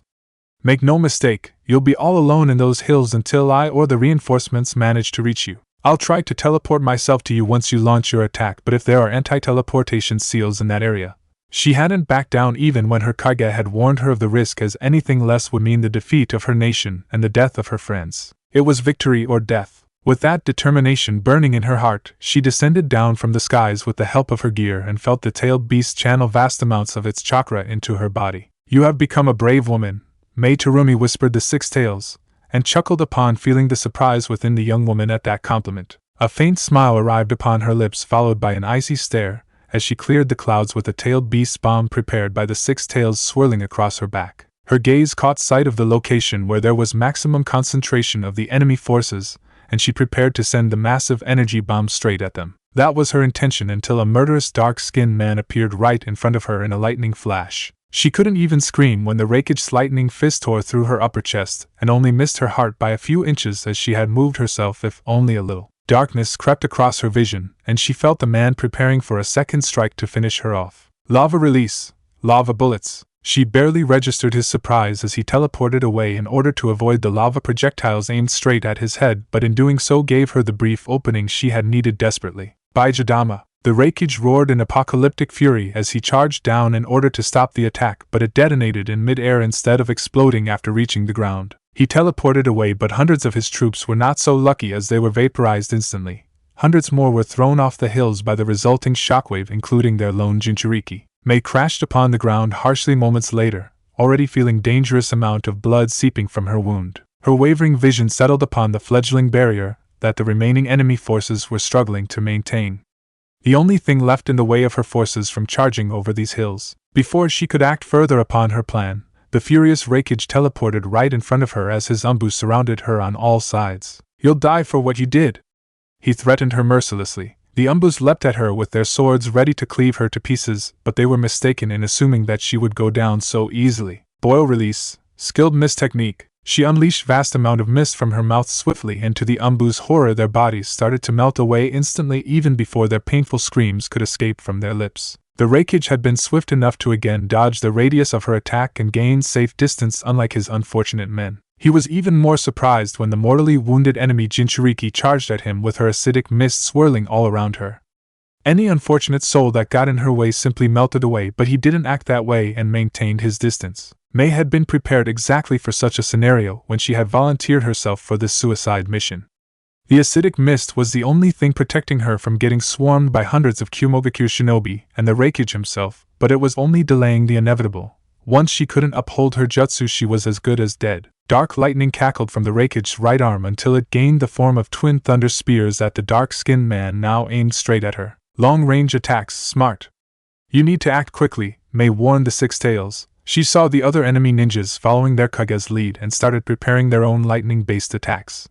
Before they could launch their attacks, she bravely charged towards them with her acidic mist swirling all around her. A smirk came upon her lips when the Raikage cursed and yelled at his men to create some distance between themselves and the suicidal Jinchuriki. "You're not the only one to have an impenetrable armor, Raikage," she mocked him, and got the expected result when the man retaliated for her insolence by throwing the dark lightning spears straight at her, which she barely managed to dodge. Considering the very earth was scorched terribly at the point of impact, she dearly wanted to avoid getting hit by any one of those nasty spears. The Raikage, however, was in no mood to give her any relief as he next created actual giant black panthers made up of that same malicious lightning, and the beasts charged after her like a pack of hungry dogs. Their speed was faster than her own, and she barely had a few seconds before they caught her, even less as her acidic mist was about to vanish. But her target was in sight. She was a couple of 100 meters away from the shinobi maintaining the barrier that was keeping her army from capturing these hills.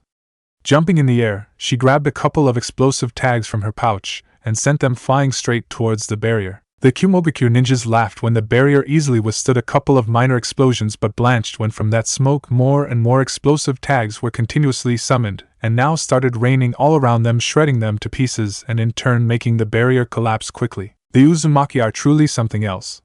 Naruto, your decision to hire that mercenary was the right choice. To think that she came up with a jutsu that keeps summoning more and more explosive tags from the remains of the original ones is truly ingenious, thought Mei with a satisfied smile. She looked behind to see the Raikage roar murderously as hundreds upon hundreds of his troops were torn to shreds, and the barrier keeping his enemy at bay simply collapsed in the aftermath. Even the arrival of the Eight Tails Jinchuriki was a little too late, as she felt the familiar pull across her body, and before the Raikage and his Black Panthers could murder her, she was teleported away and found herself among the medical ninjas positioned at the rear end of their army. In time for the Mizukage to seize the decisive moment, go for the opening. Naruto's fearsome war cry in the wake of the barrier's collapse and the complete disarrayed state of the frontal units of the enemy was the signal Kisame had been waiting for. He took to the skies alongside the 501st and joined their Kage in flying towards the broken enemy lines. Mizukage! Kisame's eyes widened in horror when the Raikage came charging towards them at inhuman speed and with a killing intent more terrifying than a Biju's. Charge! That was the last command roared by Naruto before he and the Reikage clashed against each other, resulting in a thunderous explosion before both men took their inevitable battle to the skies by dragging each other among the clouds in the blink of an eye. Kisame cursed, but he was a seasoned commander, and knew better than to question his Kage's orders after having fought several battles at his side. "We need to go protect the Mizukage," urged one of his officers. "He can take care of himself." "We know his orders, follow me," countered Kisame. When he saw the rest of the 7 ninja swordsmen led by Mangetsu had already started climbing the hill, their fearless charge led by the natives of this very nation who had taken up arms against their oppressive rulers and were more better suited to fight on such rocky terrain. Hidden mist jutsu, Mangetsu and Haku summoned their village's deadly technique, shrouding a vast amount of area in the deadly mist as the butchery was unleashed by both sides fully. The skies were extremely dark as the clouds cackled with thunderous lightning, with 2 men facing each other. One had dark chakra wings across his back and the other was one with lightning and the very air itself. "I have seen this moment in my dreams," said the Reikage calmly, earning a faint smile from the young Mizukage. "As have I." Despite the circumstances, the dark-skinned man found himself starting at his opponent instead of continuing their battle just yet. "Are you here for revenge? One of my commanders is certain you were the leader of Yuza's Spartan unit that died in the previous war fighting against my nation," asked the Reikage without hesitation, and saw the young Kage was indeed surprised, if only a little. "Why do you wish to know?"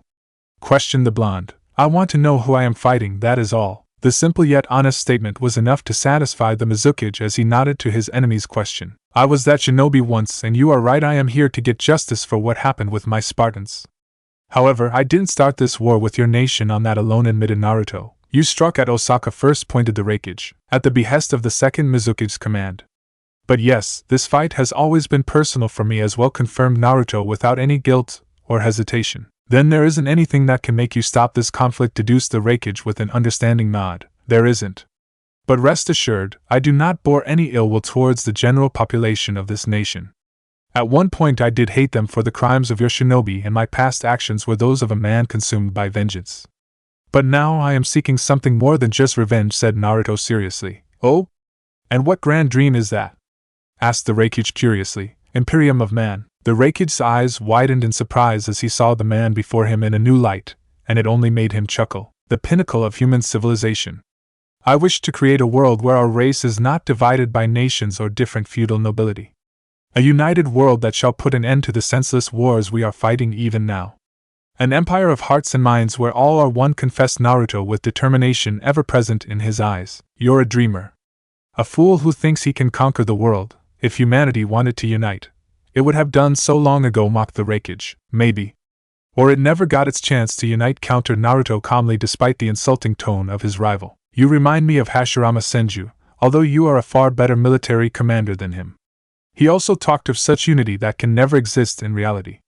Dreamers like you are the ones that cause more chaos in this world, people like Hashirama, and you must die before you exhaust us all with your senseless dreams," reprimanded the Reikage harshly, only to be further infuriated when the young man before him merely smiled at his insults. "Dreamers may die, Reikage. But their dreams don't. The fact that you still remember Hashirama's dream even if he failed is proof enough. History will remember these dreams, and once again someday another human shall take up the mantle of uniting our race," answered Naruto confidently. "Your history shall end today." The Mizukage smirked at the blatant threat as the respective Kages unleashed their full power and monstrous killing intent, making the skies roar once again. "Then let it end in glory." With those words, the 4th Mizukage charged. Chapter 43, Cycle of Hatred. Magnificent. It was the only thought that came to his mind as he watched the 3rd Reikage unleash his full power, making the very skies roar with a cacophonous lightning rumbling. Every hair on the dark-skinned man's body was standing upwards, defying all gravity, his entire body coated in an armor of lightning that most attacks wouldn't be strong enough to pierce, and his killing intent enough to terrify even the most battle-hardened shinobi. He had faced bijus in his life alongside many strong opponents, but after Madara Uchiha, he found himself intimidated by someone else's sheer power. "You may not be a tactician, Reikage, but you are worthy of being a Kage," thought Naruto begrudgingly. "Many say you are the fastest shinobi of this generation. Since you are also the last survivor of the Namake's clan, the rival of my own clan, it is fitting that I kill you in battle," threatened the Reikage menacingly. The dark-skinned man was also gauging his own opponent carefully. After all, the young man had dodged the very first level of his speed without any difficulty, a feat only a few in the Cloud Village including his own son were capable of. "Tactics won't help you here, Mizukage. Only strength will challenge the Reikage in a mocking way. There is only one man in this world against whom my tactics won't work. You are not that man, answered Naruto without a flinch. Then who is? Asked the Reikage, out of curiosity. Madara Uchiha. The Mizukage enjoyed the minor tremor that passed through the Reikage upon hearing that legendary name. It only further showed that a reputation like that was needed alongside the compassion of Hashirama Senju if one wanted to unite the world. Words and weak-hearted men alone could never unite humanity. Madara is not here to affirm your claim. So it's pointless, said the Reikage finally, earning a cold smirk from the blonde. Then you'll die as ignorant as you were always. The Reikage's eyes widened when his opponent's previous red gaze transformed into a mixture of yellow and green with a hint of red still present. His impressive power now flaring even more, reminding the Kumogakure leader of another man whom he had once seen wielding this power. You're a sage, just like Hashirama Senju, he commented in surprise. Yes. Thanks for chatting so freely and allowing me the time to gather my power, replied Naruto with a cheeky smile. The Reikage clenched his fist even more bitterly as he realized the boy had intentionally kept him talking, all the while gathering sage chakra during the pause in their battle. Crafty bastard. I told you, tactics no matter which form always are useful, teased Naruto. The next moment he had to dodge as the Reikage launched himself at him with a murderous roar, this time going at speeds even the Uchiha wouldn't be able to discern with their Sharingan. If any of their supporters could see them, they would only catch multiple lightning and dark flashes happening all across the skies. The third Reikage was getting more and more aggressive as his opponent dodged the plethora of strikes with a speed he had never seen in any shinobi. Deciding to increase the tempo, he launched a roundhouse kick which made his opponent teleport a few meters backwards only to find another Reikage materialize out of a flash of lightning and already aiming to pierce his chest. Once again, the Mizukage vanished. He's fast. Speed alone isn't his strength. He's a skilled sensor who uses sage powers to detect any of my nature-based attacks or even my own presence before I can deal the devastating blow. I'll have to try something else, thought the Reikage begrudgingly, as the younger Kage appeared several hundred meters behind him. But how was he teleporting without any conduit? In the earlier ground battle, he had used his three-pronged kunais to transport tailed beast balls away from his army. Yet he hadn't used any of those weapons in this battle and was still able to teleport. Lightning style, thunderstorm. The sky roared once again upon the Reikage's command as large thunderstorms of murderous lightning raced towards the Mizukage from all directions. As the two Kages waged war in the skies, their armies had begun their own gruesome battle on the ground. Leading the Kiri attackers were the infamous 7 ninja swordsmen who were the top commanders and trusted aides of their Kage, not to mention the strongest warriors of their army. Having fought beside their new Kage in many battles now, they had developed his trait of leading from the front and setting an example for their men against impossible odds. Mangetsu and Haku had displayed that trait admirably as they unleashed their village's famous hidden mist technique across the hills in an impressive display of power. Their own forces were by now well versed in fighting under such situations, so they led the 212th Legion alongside the shock troops made up of this nation's disgruntled natives in a valiant charge on the enemy's left flank. Zabuza and Amuri, take the center with the 47th Legion. Kisame, deal with the Jinchuriki and the right flank with your special forces, commanded Mangetsu. A few months ago his comrades would have not been too keen on taking such orders from him considering he was the youngest among their group, but now after proving himself in their nation's civil war, he was appointed as second in command of their entire army, an honor he intended to repay with the blood of his enemies. It was why he was leading from the front in the mist, and was the first to catch sight of the disarrayed enemy troops trying to form a defensive line to meet the onslaught. Mangetsu roared a fearsome war cry before jumping in the air and bringing forth his holy sword Kabutoari. The hammer glowed with the chakra its wielder had shared before crashing down right in the middle of the enemy's formation and directly on one of the officers organizing the defense. The man was reduced to a speck of gore on the ground as a devastating shockwave sent 36 Kumogakure shinobi flying in all directions, their internal organs completely crushed or crippled, which would lead them to a very slow and painful death. The enemy vanguard was decimated, but the remaining ones zeroed in on the Kiri commander that had broken through their ranks,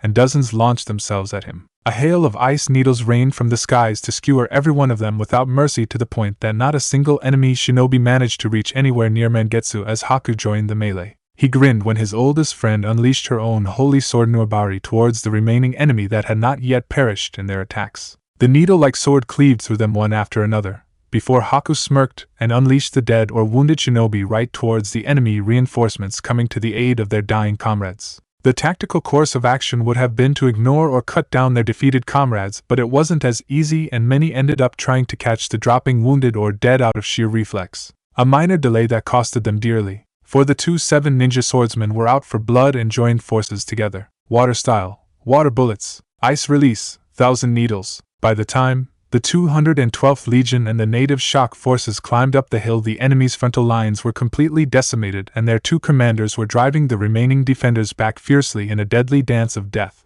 Zabuza and Amuri, on the other hand, were not meeting the same amount of success as their comrades on the left flank, for the enemy knew their center was crucial to their survival, a position which the Kumogakure's second in command was personally intending to defend to the death. "Give them hell!" yelled an injured Dodai without hesitation. Dozens of Kirigakure shinobi were blasted down the hills with hundreds of lightning bolts launched by the defenders. Some were completely electrocuted by creatures of lightning that pounced on them, while few were struck with traditional weapons as they tried to evict the enemy from their fortified trenches and well-defended positions. The sheer ferocity of the enemy's counterattack and the losses suffered in the first wave of assault made the remaining forces of the 47th Legion hesitate. That was until Amuri growled furiously, "Fuck this. Do you want to be picked on one after another? We outnumber them," she chastised mercilessly, making their shinobi flinch in shame. "Come, you wimps! Do you want to live forever?" roared Zabuza furiously. The two swordsmen charged forth fearlessly, with Amuri taking the lead by raising her twin swords kiba high in the air, while Zabuza protected her from the brunt of the enemy attack by creating 3 dozen water clones that bore the full wave of the jutsu and projectiles that the enemy sent her way. Thunder God! The female swordsman launched a powerful wave of lightning with the help of her holy swords into the raging skies, which in turn led to several humongous lightning spears to crash upon the Kumogakure positions. The attack had been enough to hurt the monstrous turtle Genbu during their previous battle, and against humans made of soft flesh the results were even more devastating. Dozens were simply vaporized at the point of impact, whereas several more were blasted away in different directions like ragdolls. The Kumogakure ninjas were strong enough to survive attacks from their native chakra element, but not for one launched by one of the 7 deadly blades of Kirigakure, and the raw power of nature gathered in the skies. Cohesion broke instantly, and the two swordsmen tore through the crumbling frontal line, Zabuza's terrifying blade Kubikiribocho cleaving men and women to pieces as Amuri shrouded the entire area in heavy mist, making them both unleash their full murderous potential. He took great pleasure in bisecting a surprised young and cocky Kunoichi from head to toe as Amuri's lightning blades cooked the hearts of those she struck all around him. The 47th Legion had regained their courage after watching their leaders storm through the enemy, and now descended upon the remaining enemy lines with a ferocious brutality. No quarter was given as the Kirigakure shinobi took great pleasure in stabbing, clubbing, dissecting each and every unfortunate Kumogakure ninja that came in their way. Even those that tried to surrender were laughed at and murdered in screaming agony. Dodai could only helplessly watch as the morale of his forces started to break against the enemy's savagery and sheer numbers that were now overrunning their positions. He still encouraged his men to fight for the sake of their nation's future, but all that most of them saw were the 2 deadly 7 ninja swordsmen carving their way towards them with demonic laughs in the mist and the nightmarish screams of their dying comrades. "Slaughter them all! Prepare for your deaths!" The demonic voices of the 2 swordsmen echoed all around them in the heavy mist, and yet right beside them at the same time. He was mortified when a few of his men broke ranks until they turned into dozens, followed by the center of their formation beginning to crumble. "Fight! There can be no retreat!"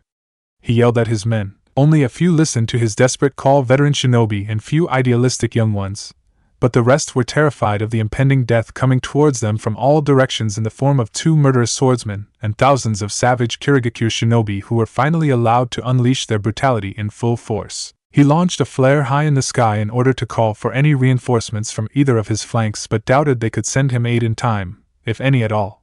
Maybe if he was lucky then the Reikage could get here in time. Who am I fooling? This is the end. Fukai, we were foolish in assuming all our men were prepared to die brutally for the sake of their nation. In face of such butchery and overwhelming force, their resolve crumbled. If only I had a few hundred warriors like the Spartans with me, thought Dodai regretfully. Those Uzumaki children had faced an end even more brutal and terrifying, still they had charged to their deaths with a bravery that he could not forget to this day. If only his men had even half of that bravery and loyalty towards their cause instead of being scared for their own lives. Yet he had a mission of his own which he would fulfill even if he met his end today. Dodai waited as the last of his men started engaging the thousands of Kirigakure forces now coming from all sides as the 2 bloodthirsty swordsmen now flanked him with savage grins. "Ready to die?" asked Zabuza with a wicked smile. "Yes. At least I'll meet my end defending my nation. Unlike you two fighting blindly for a traitor to your own people," mocked Dodai with a satisfied smile. It was clear to him now that this battle would most probably not end in their favor, unless their Reikage won. In that event, he had to lay the foundation for his nation's survival by weakening the enemy's own. "You'll die screaming for that. No one insults the Mizukage," said Amiri furiously, and gripped her blades more tightly when Dodai only laughed. "Mizukage? You're even more blind than I thought. He's not even one of you. He's a spy who infiltrated your ranks and fooled your entire nation by becoming its leader. He's a former Yuzushiogakure shinobi, a Spartan Black Ops captain to be precise. One that I failed to kill a decade ago," said Dodai mockingly. He took great pleasure in seeing the anger it generated in Amiri, who charged to murder him only to be stopped by Zabuza, who looked at him suspiciously but didn't launch an attack right away, and even held back his murderous comrade. Interesting. The Kinkaku forces were shit scared of him, and called him Biju Killer before running away during our mission to assassinate your previous daimyo. "Kisame told me about that," whispered Zabuza hesitantly. "You can't be falling for his lies, Zabuza. Naruto saved our lives countless times," rebuked Amiri disappointedly. Only the Spartans from Yuzushiogakure had access to winged device and kunai launcher technology, which was lost when they died. "It's strange that you have access to the same technology now without ever having formal diplomatic relations with Yuzushiogakure. Hell, you have an Uzumaki mercenary among your ranks. Have you even heard of such a rogue shinobi before from those lands? Those redheads keep a tight circle and eliminate any rogues before they become a menace," argued Dodai fiercely. He had to dodge the next moment as Amiri screamed in murderous rage and smacked Zabuza away before charging towards him. He hoped the seed he had sown would someday bear fruit, even as he prepared to meet his fate at the hands of the 7 ninja swordsmen. Naruto panted harshly, and yet had a grin upon his lips as he was pushed to his limit by the relentless Reikage, whose ferocious attacks never seemed to end. "You are nothing but a selfish and broken man. One that would destroy this world," taunted the Reikage. "And you are any different?" retorted Naruto harshly. "Yes. I fight for my people and my nation's future. I am one of them and would fight and die for them. You are just using the Kirigakure shinobi as disposable pawns to further your own ambition. Just as the Yuzukage used and sacrificed you Spartans." For the first time, he saw a brief crack in his enemy's persona as the blonde's cocky smile faded in an instant. The Reikage pressed on. "For humanity's future? If only your men knew that they are dying right now for the sake of one broken man's dream. A man that isn't even their countryman. That you're nothing but a spy who was fortunate enough to climb so high. Naruto the Great? Perhaps you are the greatest liar of them all, one who lied to his comrades, his own nation, and ultimately himself. You betrayed everything you stood for, just as the world betrayed you completely. What a miserable existence," mocked the Reikage without any mercy. He was more than pleased when he saw the young Kage's earlier confidence shatter as his own deception was laid out flat to his face. "You're right. I am a selfish and broken man. Everyone I ever loved is mostly dead, taken away by this cruel world and by Kages like you. The burden of duty and honor crushed me, costed me everything in my life. Maybe I am lying to everyone, but I truly believe in this dream of mine, to create a new world where my loved ones can once again be reborn and live in peace alongside a united humanity, even if it means becoming the demon. I took my first step towards hell long ago, Reikage. Maybe there will be a reckoning for me someday, or even in the afterlife, but you won't be around to see it," said Naruto without hesitation. The Reikage flinched when an inhuman killing intent was unleashed by his opponent. Never break a man so much that he sets the world ablaze in vengeance and laughs as those very flames consume him and everything else. As memories of everyone he had lost flooded through his heart, a frightening anger overtook every other emotion inside his body. A black rage akin to a god's wrath unleashed his power across the skies, making the clouds roar monstrously. The Mizukage unleashed his prized blade Muramasa, and his adversary was more than shocked upon seeing the weapon's metal getting tainted black as the dark emotions of its caster merged with its own power. This is no ordinary weapon. I can feel the sheer hatred in that blade. The fact that he can control such a monstrous power is a testament to his will. Still, I must use my own weapon to even stand a chance, thought the Reikage swiftly, as he summoned a large white-colored fan with red-colored strips at its end. A weapon of the Sage of Six Paths himself. With his Sage mode and impressive sensory powers, the Mizukage had nearly destroyed any possibility of speed or a surprise attack being enough to finish him. This had to be settled the old-fashioned way. Naruto felt Muramasa trying to seep deep into his thoughts and greatly increased the power at his disposal, the more he surrendered to its will.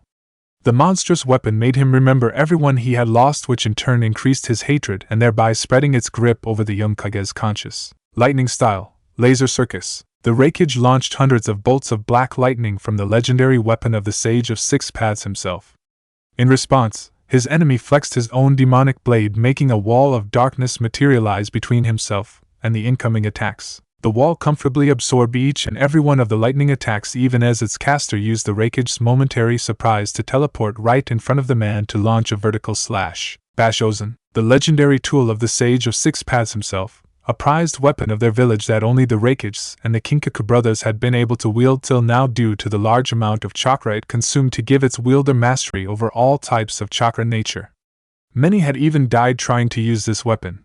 The Reikage raised the holy weapon in his defense and watched in horror as Muramasa cleaved right through it without hesitation and took away his left hand in a painful slice. The Bashozen was swarmed completely in a wave of darkness unleashed by that cursed blade and fell from the skies only to disappear into nothingness. This is bad. I need to. The Reikage swiftly chopped off his entire left arm as the corrupted chakra of that sword tried to swarm through his body and soul from the wound he had suffered. Even a faint contact had shown him what the weapon truly was. A cursed sword, whispered the Reikage with a painful grimace. I was never able to truly wield this blade or realize its full potential, even hated it. Until now, confessed Naruto in a dark and chilly voice. How are you able to bear the sheer hatred and malice from that sword? Asked the Reikage in disbelief. When a man learns to love, he must also bear the risk of hatred. It's not easy to control this weapon, but not impossible either if the despair and hatred in one's heart surpasses its own power. I couldn't wield its full power because I was different, because I had, whispered Naruto hesitantly, sadness present in his voice. He tried to remember Ino's smile, and could only recall a faint memory. When he tried to recall what her voice felt like, he was further anguished when he came up with nothing. It was much worse for his parents, his brother, and the Spartans. The worst was for his unborn child, for whom he would never get any memories. You have lost hope in this world. The Reikage's prophetic words elicited a faint yet bitter smile from the young Kage before him. Many still consider me a hero. Maybe I was at some point in time, but not anymore. You were right, I am the devil now. A monster who betrayed everything he stood for once, and yet I must keep moving forward until all my enemies are destroyed and this rotten world turns to ash. I have my own vision of peace for humanity, and I will shed any amount of blood for it to become a reality. A paradoxical argument, but it is what it is, so the only way to stop me is to fight and kill me. If my convictions and vision are wrong or weak, then I shall lose, otherwise I shall lead mankind to a new era whether it wants to or not, answered Naruto calmly. What gives you the right to choose mankind's fate? Asked the Reikage furiously. I don't. You still assume that there is a right or wrong side when in reality we each only have our own agenda. To gain my own freedom and dreams, I shall take away the one possessed by this shinobi system that has only caused pain and misery. No matter what you or anyone else says or feels, this long march won't end. My armies won't stop until the shinobi system and those supporting it are crushed completely. The only thing you can do is fight, challenged Naruto. The Reikage clenched his only remaining fist as he looked his opponent right in the eye. Then there is nothing left to say. There never was. You only realized it just now. Kisame had been leading his nation's special forces on the enemy positions across the hills on the right flank. In a way, he had been extremely lucky, as Meiterumi's tailed beast bomb attack had struck here in full force instead of the enemy center, which had been the original target due to the Reikage's urgent intervention. Hundreds of shinobi had been simply vaporized in a blaze of inferno. Hundreds more, including the Eight Tails Jinchuriki, were tossed down or across the mountains, leading to more deaths or mortal injuries thanks to the shockwave that followed after the blast. Even so, the few hundred that survived did not take even a single step backward as thousands of Kirigakure special forces descended down upon them. Most of them were veteran Umbu and Jounins who had seen the horrors of war and knew the importance of this battle for their nation's future. It was why they never wavered even when two flares were fired one after another in the skies. A black flare from their left flank signaling its complete collapse or annihilation, and a red one from their center indicating its own crumbling state in the face of overwhelming enemy force. The Kumogakure Umbu leading the right flank had seen that, and could have ordered his heavily outnumbered force to retreat now that the battle was truly lost. Instead, he did something that earned him Kisame's respect, even if it made his job more difficult. Hold your ground till the last man. We cannot allow our center to be massacred by getting pincer attacked from both flanks. Buy enough time for as many of our comrades to retreat so they could fight another day. It was an honor fighting beside you all. Fight hard, die proud. For a passing moment, Kushina saw a shadow of Nagato in the enemy Umbu when she looked at the resolve in his determined gaze and the strength of his conviction that flew across his nervous comrades and strengthened their own resolve to fight till the bitter end for their nation. Just as her Spartan comrades had done, her eyes widened when a badly wounded dark-skinned man appeared beside the remaining defenders and placed his only remaining hand upon the Umbu's shoulder. "Let's teach these Kiri scum what true sons of Kumogakure are made of," roared Fukai murderously, as he started to transform. The paltry Kumogakure force roared in unison and clashed with their enemy with a frightening courage as their Jinchuriki gave a bittersweet smile. "Eight tails. You are free." Fukai coughed painfully as a chakra chain emerged from the ground beneath his feet and pierced clean through his chest as a foreign force entered his body to instantly subdue the tailed beast he was trying to set free in order to wreak havoc upon the enemy. More and more chakra chains emerged to tear apart his hands, legs, torso until he was completely rendered immobile. The strength of the chakra invading his body was akin to a mountain being dropped upon a single piece of rock, forcing it to accept its iron will. He collapsed to his knees, much to the horror of his comrades who were being slaughtered mercilessly, with Kisame Hashigaki taking his own sick pleasure in the task. A redhead kunoichi appeared behind him with the chakra chains restraining him coming from her own body. "Spartan," he whispered bitterly, even as his conscience started to fade due to sheer amount of blood he was losing from his numerous wounds. Unable to even make a hand sign or form a connection with the tailed beast inside of him, which had gone silent. Such was the power of her chakra and willpower, as she looked at him mercilessly. "How did you know who I am?" whispered Kushina icily. Fukai smirked. The next moment he screamed in agony when the chains piercing his body became so hot that his own blood started to boil. His bones started to tremble and muscles started to get charred from the inside. "Dodai!" cried out Fukai out of desperation and agony. The man passed out seconds later, making her curse out loud before sealing his unconscious body into a storage scroll. After all, he was one of the prizes that Madara had demanded for an alliance, and for bringing her Spartan comrades back to life. Maybe the man was not so important, but the beast inside of him certainly was. More importantly, there was someone inside the enemy's ranks who knew her real identity, as impossible as it sounded. She couldn't take that risk and instantly charged towards the center of the enemy, hoping to find and end the man whose name the Jinchuriki had confessed under extreme agony. She cursed profusely when Kumogakure Umbus threw themselves at her to prevent her from reaching their crumbling center after watching her easily defeat their Jinchuriki. The third Reikage took in a deep breath and silenced every emotion within his troubled heart. The future of his nation would live on in his own son's leadership and the iron will of his people. To give them that chance, he had to take down the devil in front of him. The fourth Mizukage was the strongest opponent he had seen ever since Hashirama Senju. Defeating him with ordinary powers was not possible, but there was still a force even he could not defeat completely. The skies roared once again as the Reikage's entire body was wrapped in a blinding coat of lightning. He relished the brief look of horror that arrived on the blonde's face as he realized what his fellow Kage had just done. "I heard Inoue Namikaze, your mother used a similar jutsu to repel an entire invasion force from my nation in the last war. Albeit at the cost of her own life," taunted the Reikage. Whispered Naruto in disbelief, as he watched the Reikage literally turning into lightning right before his eyes. The dark-skinned man's body merged with the sheer amount of energy he was drawing from nature itself. His skin vaporized as did his blood, followed by his bones turning to dust as his very essence became lightning itself. "I shall die here, but I'll take you and your army with me. Thunder God!"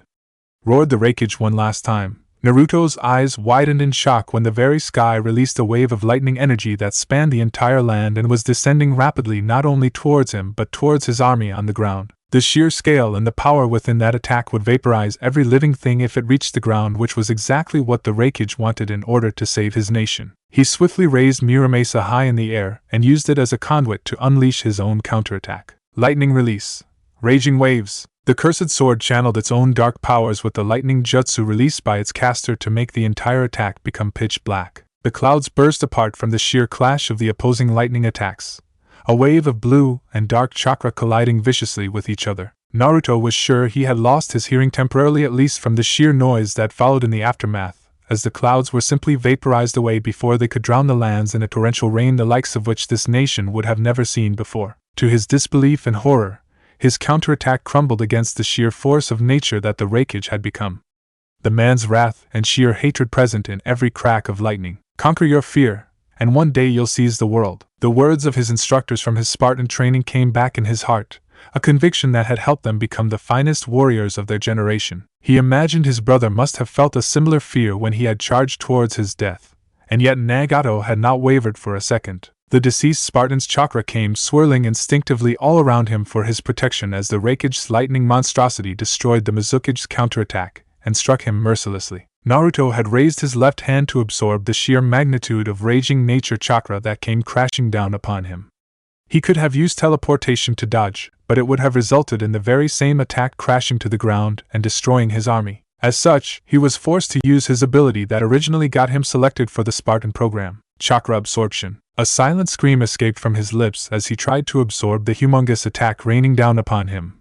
All the while the Reikage's wrath-laced lightning tried to pierce through the ash-like chakra protecting the Mizukage's other vital organs. Now that their powers were connected, he could feel the actual source of this endless nature energy. His eyes widened in shock when the skin across his left arm simply burned away as it tried to absorb the entire sky's lightning aiming to pierce through him, and then continued destroying Kirigakure's armed forces on the ground. The Reikage's consciousness had vanished when he sacrificed his life to merge with nature, but he had left his wrath and desire to destroy his nation's enemies in the very energy itself. As powerful as he was, the Mizukage simply didn't have enough strength to overwhelm nature itself. If I hold it any longer, thought Naruto painfully, crush the land of lightning and I will bring all your Spartan comrades including your beloved younger brother back to life. Madara's promise from that fateful day came back in his heart and gave him strength, as he remembered standing in front of an empty cemetery all those years ago back in his homeland. It had been his responsibility to protect them all, to bring them back home dead or alive,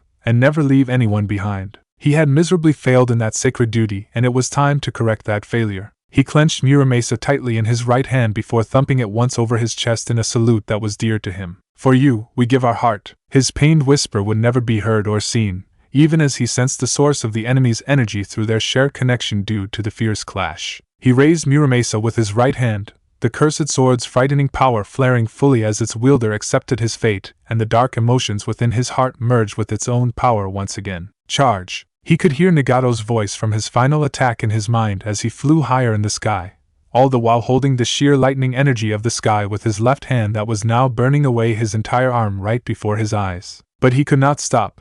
He would not stop. Kushina had been watching the unreal events happening across the skies, the sheer scale of which had brought the fighting between the remaining enemy forces and their own to a strange halt as each shinobi tried to comprehend just what they were seeing. It's as if a divine god is battling a demon, whispered one of the few remaining Kumogakure. He lost his head for that remark not a moment later, as she dared his dozen remaining comrades to try and attack her if they wished. Kisame, in the presence of hundreds of his men now surrounding them along with the fateful battle in the sky, paused that action temporarily. It was as if an unspoken truce had settled between their forces, as they all knew the leader who won the skies would decide the victory on the ground. Still, she could not stop the contempt for these warriors from burning in her heart for their holier-than-thou attitude. It's you Kumogakure bastards that gave birth to that demon. You butchered his clan, threatened his nation, killed his comrades. Your hatred and unending ambition to rule this world created this monster of yours, and he won't stop until he returns the hate that you gave birth to, said Kushina angrily. Kisame narrowed his gaze at the redhead mercenary's sharp outburst that made many of their enemies flinch and even tremble as a wave of darkness started consuming the raging lightning across the skies as a lone figure soared higher and higher towards the mass of lightning. The Uzumaki woman's words were turning prophetic, much to the disbelief and horror of the crushed Kumogakure survivors, which brought many down to their knees. For comrades, Dodai blearily opened his eyes upon hearing that familiar war cry thunder across the skies and was horrified upon seeing what was happening, even more so than upon seeing his body dismembered in half courtesy of Amuri's rage and brutality in response to his provocations towards her leader. Lord Reikage, don't join me until you kill this monster. He was heartbroken when the wave of darkness just kept consuming his Kage's very essence and power mercilessly. For clan, as his vision started to fade once again, he still remembered these very words yelled by that young Spartan that had defeated his forces all those years ago. Only now, that war cry was being unleashed by a devil set on destroying Kumogakure instead of a patriot sacrificing his life for his nation's survival. For country, the wave of darkness clashed against a mass of lightning, unleashing a devastating explosion across the entire sky that blinded each and every shinobi. Zabuza couldn't look at the skies, but he did read the words upon Dodai's dying lips before the man's eyes closed forever. If only I had killed you that day. The last thing he remembered was the inhuman scream unleashed by the mass of lightning energy, as he plunged Muramasa straight into its core, The cursed sword's tainted power along with his own chakra absorption ability overthrowing the Reikage's last gamble. But it had came at a heavy price. His left arm was gone, simply vaporized, bearing the sheer energy of nature that had been thrown at him.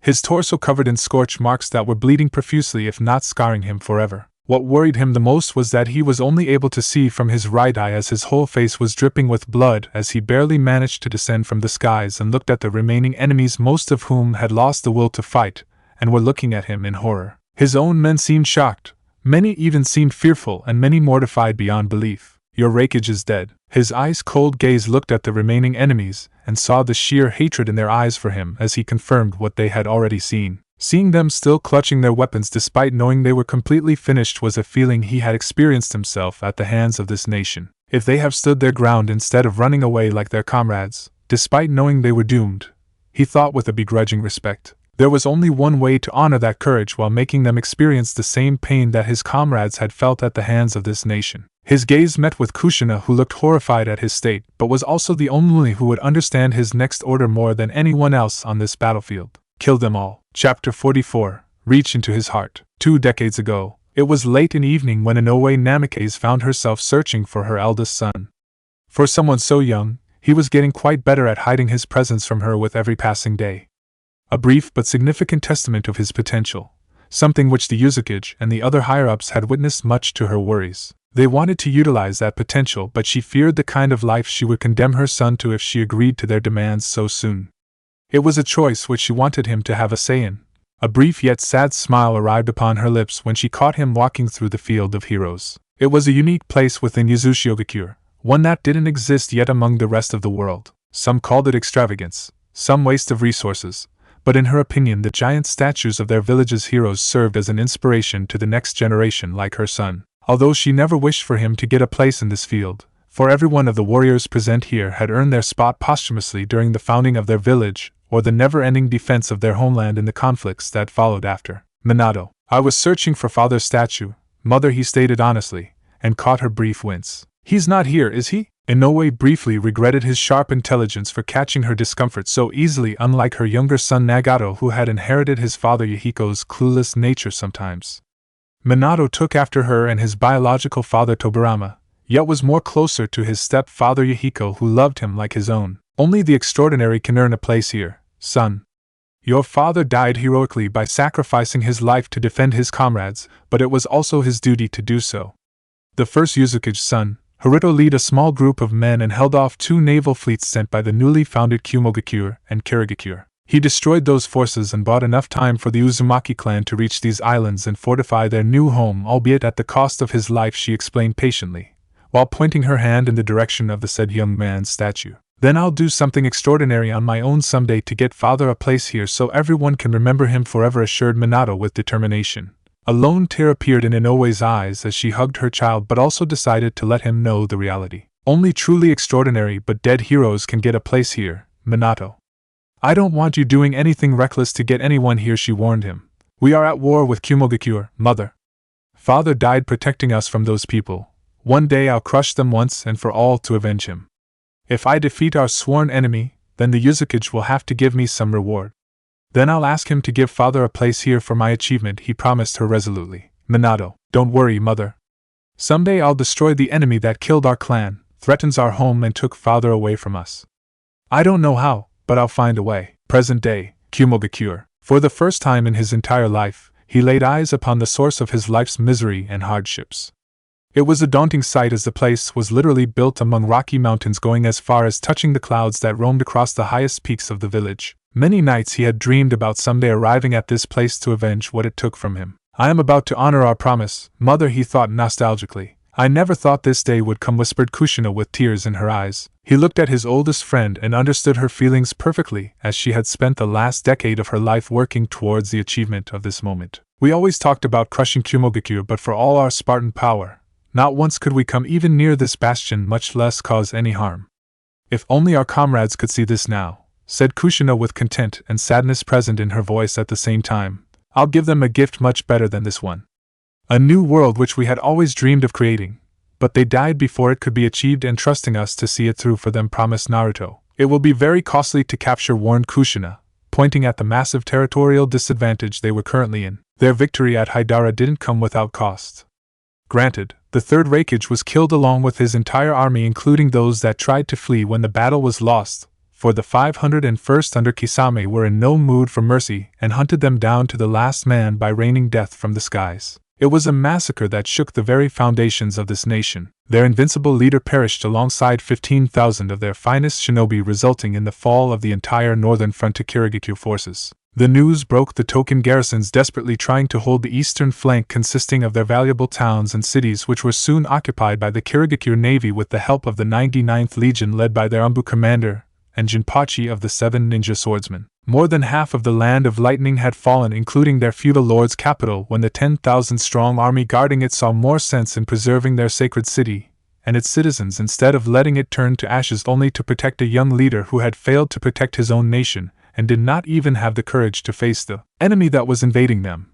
Granted, the Reikage had also failed miserably, but to his credit he died in the line of duty and facing the enemy like a true shinobi. It also didn't help that most of the men guarding the capital came from the impoverished north, and some from the eastern shores of this nation, and when Zabuza and Amuri surrounded the capital with a 15,000-strong force, only 5,000 of which were Kiri shinobi, and the rest came from the northern and eastern provinces of this very nation, who were in open revolt against the feeble daimyo who exploited their territories without giving much in return. The only reason he had even stayed in power for a few months after the assassination of his predecessor at the hands of Kirigakure was the fact that he had the Reikage's backing.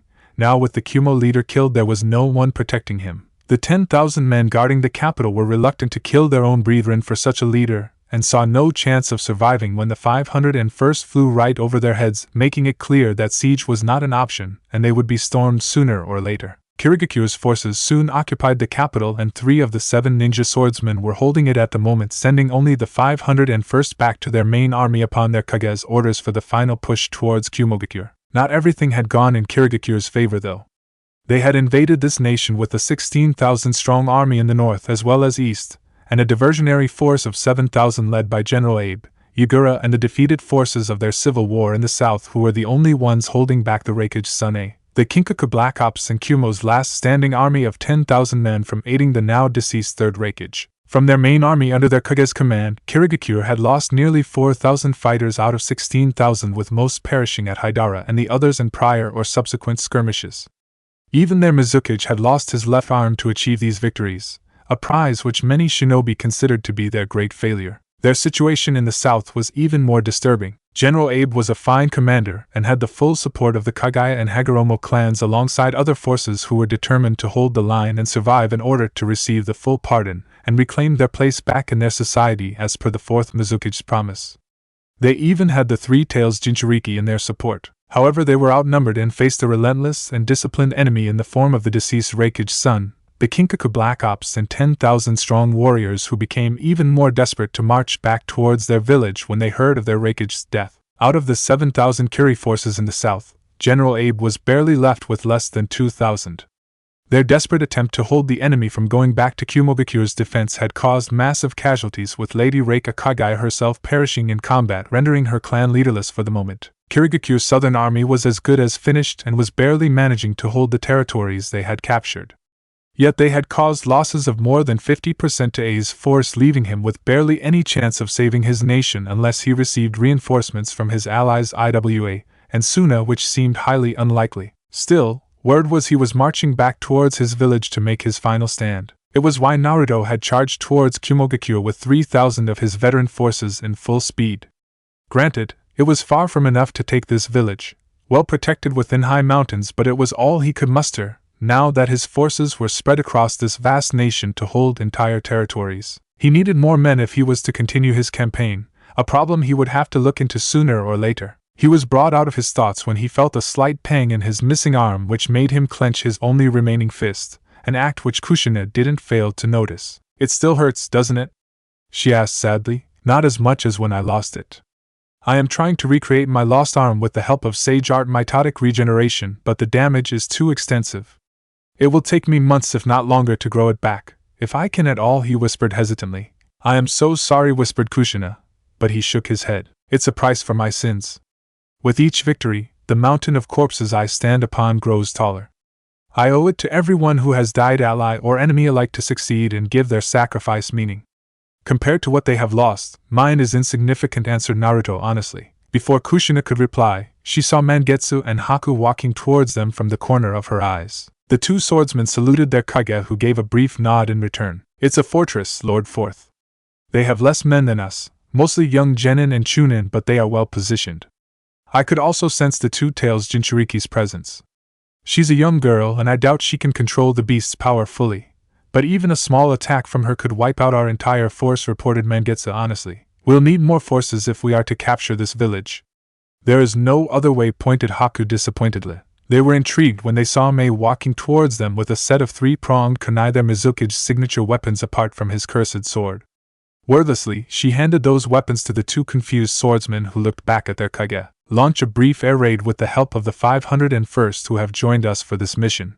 Your target is to hit the Jinchuriki with one of the weapons and scatter the other kunai at strategic points throughout the village, instructed Naruto. The enemy will seal off those sections or destroy the weapons before you can teleport our forces in waves inside the village, pointed Mangetsu. I know. Mangetsu was about to argue when he suddenly froze as he glanced at Mei and the chained eight-tails Jinchuriki being hauled up by their men to the front lines. His gaze connected with Haku, who had arrived at the equally disturbing thought, which made them glance at their Kage hesitantly, who didn't flinch or cower away. This is the last bastion of the enemy's strength. A symbol of their nation's founding in unity. With the feudal capital gone, this is the only place holding their remaining forces together. Take it away and they shall crumble soon, while also sending a message to the remaining factions in this war, explained Kushina frankly. It's just like you said, Mangetsu. We don't have enough strength to take this place in a frontal assault.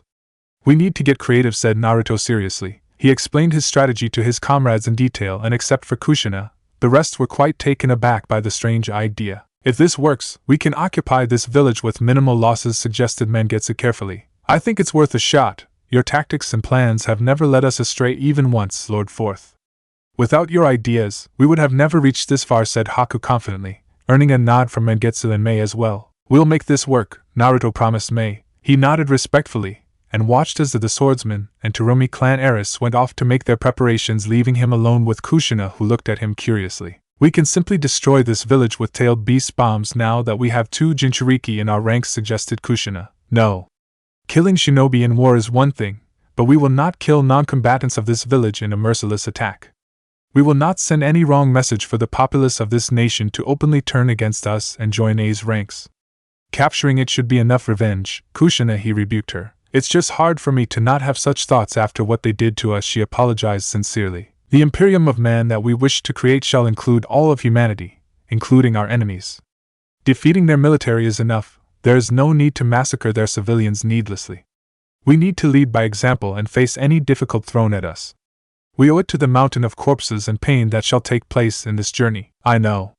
It's just hard to not make these people face the misery they inflicted on our comrades and nation, admitted Kushina reluctantly, earning a gentle smile from her oldest friend. I understand. He walked away to inspect the troops, leaving her to stare at his retreating back. I wonder if other people across the world will ever truly understand your dream for humanity, and this suffering world, thought Kushina somberly. A dream of eliminating the boundaries of nations, to bring different cultures and ethnicities together, to share the beauty and resources of this world together instead of constantly fighting over it forever, to end the cycle of hatred in order to create a united human race, one that could rule their world together in peace and take to stars to explore the universe. A small smile came upon her lips as she watched him interact with his army, which looked determined despite the odds against them.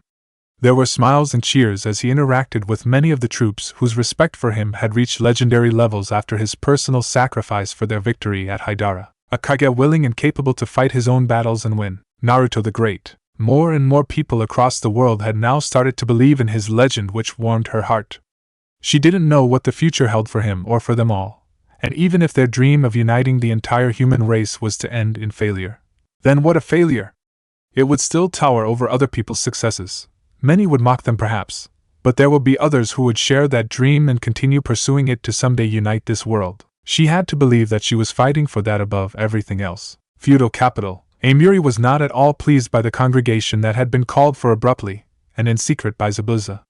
She bitterly glanced at Kisame and Jinpachi, who had decided to attend a meeting that their Kage didn't know about. They wanted Mangetsu and Haku to be present for this discussion as well, but since the two of them were campaigning with the Mizukage, it was not possible to call them here without arousing clear suspicion. This is treason, she hissed furiously. I agree. I still can't believe what you guys told me. Do you have any proof except for speculation and the words of a dead Kumogakure officer who could be desperate to sow seeds of discord among our ranks? Asked Jinpachi angrily. We would have proof if Amiri had not chopped him in half. At least get to interrogate him to discover the truth, scolded Zabuza, and allow him to create even more mistrust with his lies? Never! Yelled Amiri fiercely. It's Lord Fourth, Zabuza. If not for him, we would have been dead long ago. He saved our asses so many times, helped us win a civil war, unite our nation and turn the tide of the war. You're asking me to believe that our nation's greatest hero is a foreign spy? It's absurd, protested Jinpachi. Be grateful we haven't killed you yet for such treasonous thoughts ourselves. Say any of this nonsense to our army, and the shinobi will burn you alive, warned Amiri mercilessly. I'd like to see you try, challenged Zabuza murderously. As the two swordsmen grabbed their weapons, another murderous killing intent made them pause and glance at Kisame, who glared at both of them furiously. You're generals in this army, for God's sake. Act like ones instead of brats, reprimanded Kisame. And who made us generals, Kisame? The very man whom you two are believing to be a traitor. He risked his life countless times for our sake, even lost an arm defending us. Is that how you repay his loyalty towards us? Countered Amiri, earning a nod from Jinpachi as well. Zabuza and Kisame couldn't meet the righteous stares of their comrades, as they couldn't help but remember all that Naruto had done for them and their nation, all that man had sacrificed to get Kirigakure to this point. He saved Mangetsu's life, got us an alliance with Konoha, challenged an entire army led by Lord Hagoromo for us so we wouldn't have to kill our comrades, risked his life for us and every Kiri shinobi in every battle, even going so far as sacrificing his arm so we may live. He served himself as bait in this campaign so our comrades wouldn't die needlessly. Victory after victory we have achieved under his command, so much that we are on the verge of crushing the most powerful military in the world, argued Jinpachi passionately. Or the greatest traitor. Hate me for my doubts, but I have serious questions about certain events, and especially how he got us military technology that once belonged to the Spartans from Uzushiogakure. How he suddenly found an extremely powerful Uzumaki mercenary that has proven her worth in this campaign more than many of our seasoned shinobi, who's become more closer to our Kage than any woman of our village ever had. Naruto is my friend and I will march with him to hell itself, but I am also a shinobi of Kirigakure. My loyalty is towards my country first, or is that treason to you both as well? Asked Zabuza sharply. It was Jinpachi and Amiri who lowered their heads and looked away, as they had no answer towards those words and Zabuza's piercing stare. They disliked what he was believing for their leader but couldn't deny he was a loyal shinobi of their nation. Kisame sighed and stepped in between the warring trio. Let's not do anything any of us might regret later. For now, let's focus on conquering this nation completely. We need to keep our army united, and launching a coup against our Kage will break us apart, even lose this war and suffer terrible consequences. Once we have crushed Kumogakure's last forces and have this nation firmly within our hands, the six of us, including Mangetsu and Haku, will confront Naruto and ask him to answer our questions. That means not spreading any conspiracy theories among your men, Zabuza, or inciting hatred towards any fellow 7 ninja swordsmen, or going to Naruto behind our backs, Amiri. This stays only between us, explained Kisame strictly. He could clearly see either of the swordsmen liked the proposition completely, but they begrudgingly accepted it, and even shook hands with each other on Kisame's insistence. You better have a good enough apology ready for Naruto once your stupidity is quashed, taunted Amiri, and was surprised when the taller man nodded gently. I'll gladly accept any punishment he deems fit for my suspicions towards him, and I want that to be case truly. But if I'm right, then what do we do, Amiri? Whispered Zabuza worriedly. The remaining swordsmen paled for a moment as that possibility made their hearts skip a beat. Something like that. If you ever develop a vengeful heart and want revenge, come and face me, recalled Kisame, the very same words their Kage had said to them all while sparing the children from the ninja clans that had fought against them in the Civil War. We can't take him on individually. You all know that. He's too strong, said Zabuza hesitantly. Maybe if the 6 of us joined together, whispered Jinpachi, we'd be dead before we could blink, branded as traitors in the eyes of our people. Even if we somehow managed to kill him, our people would hate our guts, if not burn us alive, for killing the greatest and most powerful Kage of our nation. They'll never believe us without solid evidence, and even if we do present that, we need to have a successor ready to avoid another civil war, confessed Kisame. The only one who can assume that mantle is Mangetsu Hozuki. He may be young, but is the son of the Second Mizukage, the Hozuki clan leader, a proven warrior and general. Even so, it may start another civil war and make us lose everything we have gained so far, making the sacrifice of all those who died meaningless, including Lord Genjetsu, pointed Amiri sadly. Then what do we do? That was a crucial question which none of them had a definite answer to yet, if not ever. Madara Uchiha raised a curious eyebrow when the young Mizukage appeared in his hideout, answering the summons he had sent out. "You're an arm short," he commented with a smirk. "Did you ask me here for taunting?" asked Naruto flatly. "On the contrary, I heard of your situation and thought I could help if you want. Also, I have something else for you, a gift for your commitment to our cause and your recent victories," said Madara frankly. "I'm listening." "But where is my brother and the other Spartans?" questioned Naruto. "IWA sent reinforcements in the form of 5,000 shinobi led by Anoki. I sent the Spartans to stop them. Don't worry, I also sent my personal reinforcements for their support. Besides, they are reanimated shinobi. They can't be killed again," assured Madara, when he saw the worry on the young Kage's face. Naruto remained silent after hearing that and took up the seat offered by the older Uchiha on a nearby rock in the inhospitable hideout. "During my last encounter with Hashirama, I managed to steal some of his chakra and DNA. It was powerful enough to rejuvenate dead cells, prolonged one's longevity like it did mine, even capable enough to grow artificial limbs and an army of clones," confessed Madara with a smirk. "What are you saying?" asked Naruto in shock, unable to believe what he had just heard. "I can help you get a replacement arm. Considering you are a Senju descendant directly related to Hashirama's family, the operation shouldn't be a problem. That is, if you want such a thing. More importantly, you'll need more men if you are to continue your campaign of conquest beyond the Land of Lightning. You have already drafted as many able-bodied fighters from Kirigakure without having an adverse impact on its economy. Draft any more and you risk creating social mayhem and many other problems." "Am I wrong?" asked Madara sharply. Once again, Naruto was impressed and intimidated by the Uchiha's foresight in regards to his personal situation and the war's future. He had not admitted this to anyone, even Kushina, but he had been taking painkiller medicines to stem the agony of his wounds. The doctors had done their best to stop any infection or life-critical predicament, but his strength had been reduced considerably. He was struggling with ninjutsu, not yet used to performing hand signs with one hand alone. He could still perform jutsu, but it would take extra strength and time, a luxury he wouldn't get in battles. If his allies or enemies ever came to sense this weakness, there were bound to be consequences which he wanted to avoid. More importantly, he had left Kirigakure lightly protected in order to launch the campaign in the Land of Lightning. Both nations were vast in area, population and resources, but ravaged by war. Kiri from the Civil War and Kumogakure through his campaign. He would need thousands upon thousands of more fighters to replace the losses he had suffered and fortify both nations under his rule, not to mention continue his conquest across the world to truly unite humanity. "What do you want in return for this support?" asked Naruto cautiously. "The 2 tails, 3 tails and 8 tails Jinchuriki, or the beasts inside of them," replied Madara seriously, and looked directly into his eyes without a flinch. "They are crucial assets, and I simply can't make them disappear without my commanders and men raising serious questions. Even if we somehow are able to pull it off for the 2 tails and 8 tails, since they are enemy assets, the 3 tails is held inside Yagure disgraced Mizukage, but an important figure.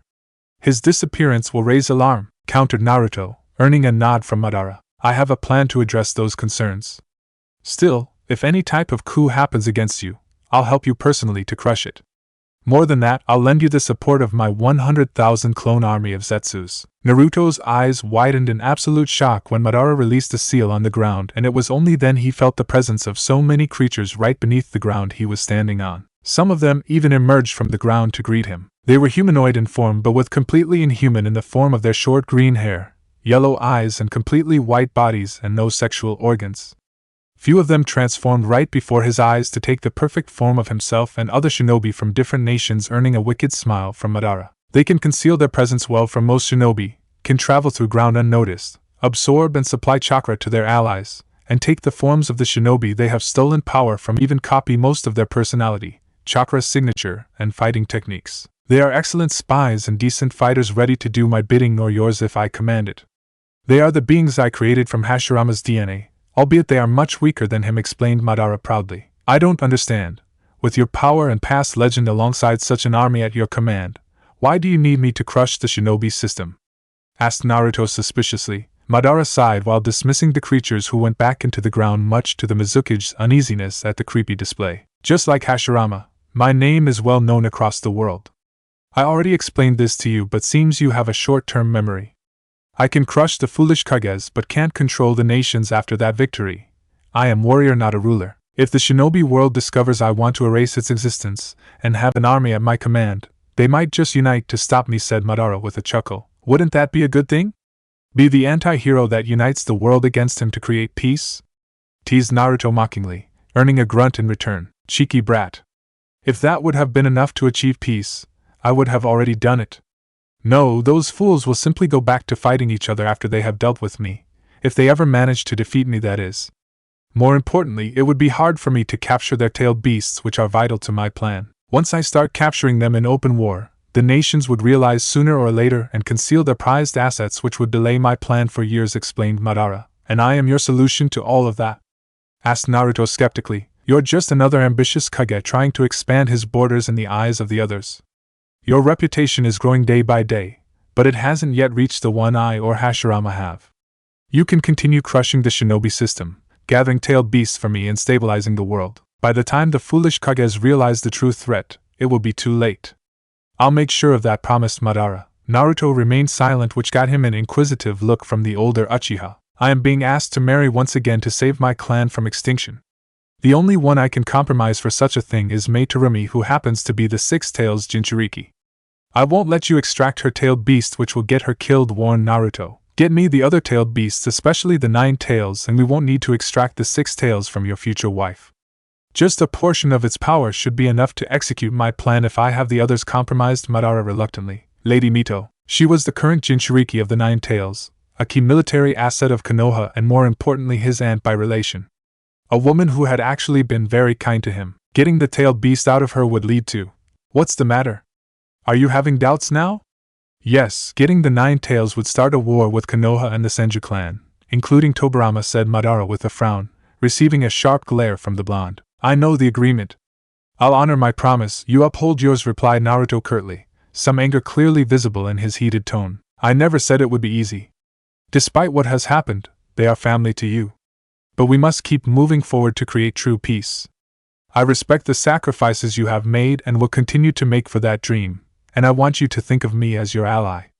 I understand what pain you carry within you. Come with me, said Madara compassionately. The Mizukage blinked in surprise at the softer tone of the Uchiha, and silently walked behind him towards a secluded room. Where are we going? Asked Naruto curiously. He watched Madara make a hand sign and a coffin arose from the ground, and as it started to open the Uchiha turned back to face him, and placed a comforting hand upon his shoulder. I hope this helps heal some of the pain in your heart, and gives you hope for the future we are trying to create. He gently patted the Mizukage's back and walked away as tears arrived in the young man's eyes when the person inside took their first steps and looked at him in equal shock. The young Mizukage's lips trembled and tears fell from his eyes as he looked at a pair of beautiful blue eyes that haunted his dreams every night, and heard a voice that he had forgotten. Naruto. Chapter 45, Conquest. It couldn't be real, and yet it was much to his shock and joy. Tears fell freely from his eyes as he looked at the beautiful woman that had given him a reason to live, the one who had accepted him despite his burdens and had stood by him when he had lost everything and everyone in his life. Naruto. The disbelief in her familiar gaze was also marred in sadness when she looked at the state of the blonde Kage in front of her. She barely had a moment before he stormed forward to wrap her in the most fiercest embrace of her life. Her despair and alarm surged when she felt no pain from his crushing grip or the usual warmth of his body that she had become familiar with over the years. She felt nothing. He was sobbing openly while holding on to her fiercely, fearing if he let go then this priceless moment would fade and he would lose her again. It didn't matter when he felt no warmth in her body and the cold grip of her hands as she tried to console him. From the corner of his eyes he saw her own turmoil, but to her dismay no tears arrived in her lifeless eyes. I died, didn't I? She whispered in a resigned voice. It explained the lack of her own heartbeat, breathing, sensation or any emotion within her body. Whatever this was, it was not natural. It also explained her husband's horrible state, and the cold entity that his chakra was slowly becoming. She could barely feel faint traces of the man she had loved clinging to her. I'll make this right. It was a mantra he kept repeating over and over as he clung to her, as if his very life depended on it, and letting go would break him forever. I don't feel right, Naruto, she whispered hesitantly, making him finally stop crying and look at her a little calmly for the first time. I'll tell you everything, answer all your questions. But for now, She nodded gently and allowed him to place a passionate kiss upon her lips. To her continued despair, she didn't feel any of the warmth or excitement that she always felt upon their union, even though she could see he was trying his very best to make it real and pour everything he felt for her. It broke her heart to see him like this, and it was why she tried her best to comfort him with her cold and lifeless body, even if it was pointless in the end. Ino was further saddened when she tried to hold him closer and felt him missing an entire arm. She had thought that she had imagined it, that this was all just a dream, but it was real, much to her continued grief. She wanted to cry out of joy and sadness but couldn't even produce tears, which only made her even more miserable. Finally, he broke the kiss and took a step back to look at her with his familiar bright smile present on his lips. "I never thought I'd see you again," he whispered gratefully. "I'm truly sorry for causing you so much pain, Naruto," she apologized sadly. For the first time, she saw the pent-up rage within his heart flare as his gaze hardened at her when she clutched her belly, which was now devoid of any life. "How could you do this me? To our child?" he asked angrily, his tone void of any warmth or mercy. "Because we are shinobi. The future of our nation always comes first, no matter the cost. You taught me that," she answered truthfully, yet the remorse in her voice was clearly present for him to hear. "I was wrong." Her eyes widened in shock upon hearing that confession, and when she looked into his eyes, she was further alarmed when his unwavering gaze showed he stood behind that conviction. "What happened to you, Naruto?" she asked worriedly. And she didn't just mean his missing arm, for this was not the man she knew, not the person whom she loved dearly. "It's better if you see it for yourself." His answer was short, but she understood his suggestion and used her mind transfer technique as he allowed her full access to his memories. And then she saw it all. She was heartbroken upon witnessing his grief upon learning of her death once he returned from the land of lightning after assassinating its daimyo. How he had nearly developed a vengeful heart towards Kagekure and Konoha for taking her away until Tobirama Senju assured him that he had kept his promise of keeping her safe. To think that he threatened a former Hokage who also happened to be his biological father for her sake. That meant he was a descendant of the Senju clan as well, apart from being the last survivor of the Namikaze clan, nephew to the great Hashirama Senju himself. A near royalty within her own village. She saw how he tried to remain hopeful for the future, to remain loyal to his country and allies in the hopes that they would keep her safe, only to be betrayed in the end once again when their immediate priority of getting Tobirama back to Konoha was accomplished. Watching Madara Uchiha reveal his existence was perhaps one of the most terrifying moments she had ever experienced, which was made worse when she saw just how long and hard he had tried to recruit her husband for his master plan. How he preyed upon Naruto's gentle heart by offering to bring back everyone he had lost and avenge the wrongs he had faced. She watched that man turn one of the greatest heroes she had ever known into his accomplice. She saw the Karigakure civil war, and was overwhelmed with joy when she watched him become Mizukage.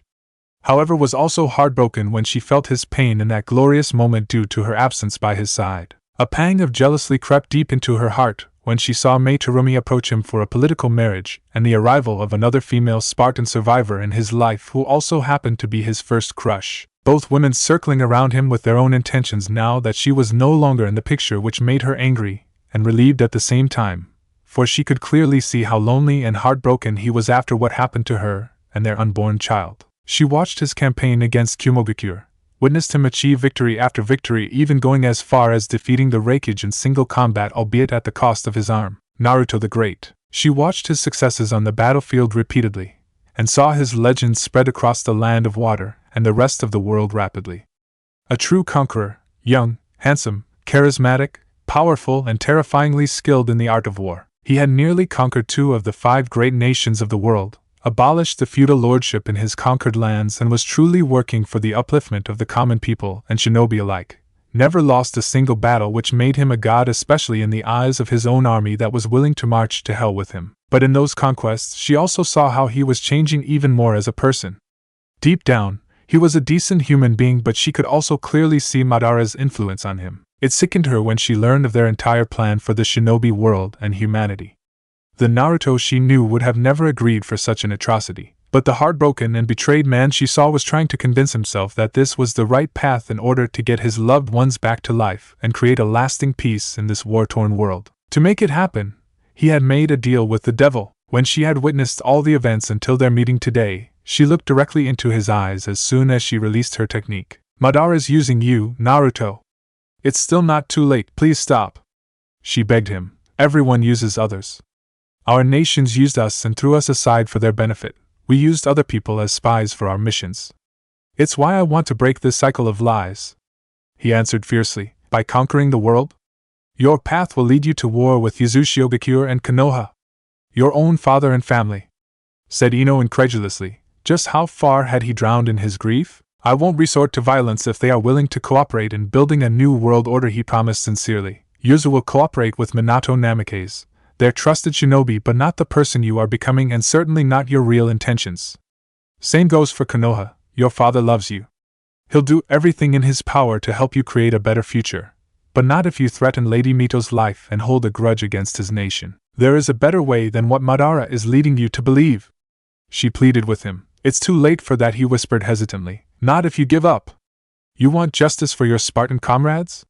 Make the Mizukage accept responsibility for his actions when he ordered that suicidal mission. Lord Tobirama will help you in that after everything that has happened. They'll get the respect they deserve, as will your adoptive father, but only if you negotiate and not threaten war, said Ino passionately. What about my brother? My comrades? My family? You? How am I supposed to keep on living when there is no one left to enjoy my life with? Am I supposed to allow myself to be betrayed and broken again and again until my death? I have lost everything I ever loved, and it's still not enough for them. I am sick and tired of always pandering to everyone else's wishes. This is mine, he retorted bitterly. Believe me, there is nothing more that I want than to be at your side.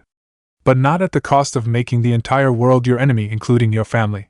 You're a hero of Yuzu, Kiri, and even Konoha. You're my hero, she whispered in a broken voice. Naruto was left speechless but couldn't muster the strength to console her, for her plea went completely against his changed beliefs and mission. Ino, if I don't do this, I don't get you or my family back.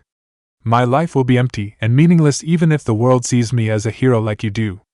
I'll be alone, he confessed sadly. He was surprised when she came forward and hugged him fiercely and laid a kiss upon his cheek. Those that love you truly will want you to be happy. Your current path will make you undergo more pain and become a person we can't relate with. It has already started happening. You can still find happiness in this world. There are people like Kushina, Mei, Tobirama, Lady Mito, your niece Tsunade, your nephew Nawaki, your men from Kiri who can be your family, explained Ino gently. And you? What about us? Whispered Naruto, making her look straight into his eyes. I'll wait for you on the other side. But don't come there just yet, replied Ino with a warm smile. For a fleeting moment, she was confident of having reached his heart and make him see reason until a bittersweet smile arrived upon his lips. The hero you knew is long gone, Ino. All that's left is a devil who wants to change this cursed world. I truly believe in my dream and won't stop until I achieve it, said Naruto seriously with determination in his eyes. Naruto, I will always love you, but I've had enough of the shinobi system. I fought 2 world wars and sacrificed everything in my life for this system, my nation and allies, only to be betrayed and broken again and again. For better or worse, this is the path I have chosen and I shall walk on it till the very end, he answered resolutely. Why? She asked once again, despair evident in her voice. For my child didn't deserve to die a pointless death to protect your nation. I understand and respect your choice to sacrifice your life to protect your comrades and nation, but my child didn't sign up for any of that. This shinobi system that creates ninja like us, willing to sacrifice themselves, their families and even their children for the sake of corrupt governments is wrong. I believe in Madara's dream, to eliminate the boundaries of nations to bring mankind together. For humanity to unite together, it needs enlightenment, which we shall bring so that men stop fighting against each other endlessly, explained Naruto seriously, and without hesitation. Ino looked away as she couldn't meet his gaze over the guilt of getting their child killed before it was even born, and unable to accept the person standing before her today. You're really set on this, Naruto? She asked one last time. I am. You have truly changed. And I am really sorry for being a part of the pain that made you become like this, she replied somberly. Naruto the Great. Many call me by that name now for my military victories. But if I was truly great then I wouldn't have lost everyone and everything dear to my heart. Perhaps my life is nothing but one great tragedy. Even so I shall keep moving forward until I reach the very end. That's all there is left, he confessed calmly. The blame lies with me as well. If only I had taken Sakumo's advice and didn't risk my life, I wouldn't have broken your heart. I truly wanted us to retire and settle in Konoha, have a family and live the rest of our lives in peace, said Ino truthfully. I would have liked that, he agreed with a sad smile. She felt herself fading away and rushed forward to lay a parting kiss upon his lips and look deep into his eyes. I know I can't persuade you from the path you have chosen, and I feel myself fading, but I am truly sorry for all the pain I have caused you. Despite everything that has happened, I know you are fundamentally a good man. I want you to know there is always hope, always a better way no matter what anyone else says. I love you, Naruto, and, if I could be allowed one wish, then it would be for you to find the peace and happiness alongside a family that you deserve. Promise me that you will try to find that if nothing else. Asked Ino with a faint smile. I'll honor your memory and this wish until we meet again, promised Naruto. He watched as she was summoned back into the coffin, and gave him one last smile before being sealed away. He fought back the pain he felt deep within his heart watching her go, but was grateful at the same time for having gotten a chance to speak to her. Being a loyal shinobi of her motherland and someone who cared for him, she wanted him to avoid conflict with Konoha and the Land of Fire alongside his own homeland. Have you changed your mind? He turned back to address Madara, who had stepped inside and had asked him that question straightforwardly. You wanted me to speak to her knowing I no longer agree with her blind devotion towards her nation, just like I had for mine in the past, said Naruto flatly, earning a smirk from the Uchiha, and to give you closure as well. If you look at it from her perspective, then I am simply using you, considering your earlier doubts. I wanted to be absolutely certain that this path was a choice of your own instead of just a means to bring your loved ones back to life. That you believed in our mission and vision fully of your own volition, clarified Madara seriously. It may have started off with that motivation, but now I truly believe a real change is necessary in this shinobi world. Konoha and Yuzu are one of the oldest and powerful symbols of the decadent and twisted world order that gave rise to ninja like us. If mankind wants to continue its eternal war and current system, then it needs to prove its worth for that right by defeating me in battle, answered Naruto with a smirk. Madara gave a genuine smile upon hearing that determination and walked towards his fellow accomplice. There is something which I haven't told you about this plan of ours. An important reason as to why I wanted you at my side, said Madara honestly. What is it? Asked Naruto carefully. His eyes widened in shock as Madara told him something that he hadn't expected in his wildest dreams. A truth which changed his views towards the Uchiha before him. Madara, you, whispered the blonde in disbelief. Now you understand why I chose you and why I wanted to be absolutely certain of your conviction. You may not have a positive opinion of yourself because of the tragedies of your life, but others, including myself, see you differently. For us, you are a symbol. There will come a time when my name shall fade from humanity's heart and its history, but yours must live until the last human exists in this universe. Create a better world, a better system that embodies the best humanity has to offer instead of one suiting a few individuals like the current one, explained Madara seriously. Ino wants me to not fight with her nation as well as mine, but that war is inevitable. I have destroyed 2 feudal dynasties, one in the Land of Water, and now in the Land of Lightning. I have altered the status quo where shinobi have taken leadership of entire nations. The remaining 3 feudal lords may hate each other's guts, but I think they will rally together sooner or later to take me down. When that happens, Konoha will break our alliance even if Tobirama does not wish for it to be so, said Naruto wistfully. My armies are yours to command. They'll destroy any enemies that try to overthrow you. Speaking of which, my Zetsas have discovered that the 7 ninja swordsmen except for Mangetsu and Haku have grown suspicious of your true identity, revealed Madara frankly. Naruto clenched his fist as he was told as to just how his trusted generals were shaken by hearing his truth from an extremely fortunate Kumogakure officer who had survived the Battle of Resan but had perished at Haidara, but not before creating serious cracks in Kirigakure's top ranks. What are you going to do? They will confront you sooner or later on this, warned Madara. Tell them the truth. Of all the things the Uchiha had expected, that was not an answer he had ever imagined the blonde deciding upon. His disbelief was clear for the young Kage to see as he smiled. I can't continue my conquest if my trusted generals will always suspect me. They are smart enough to know if I lie to them again, and after everything that has happened in my life, I need to set a better example.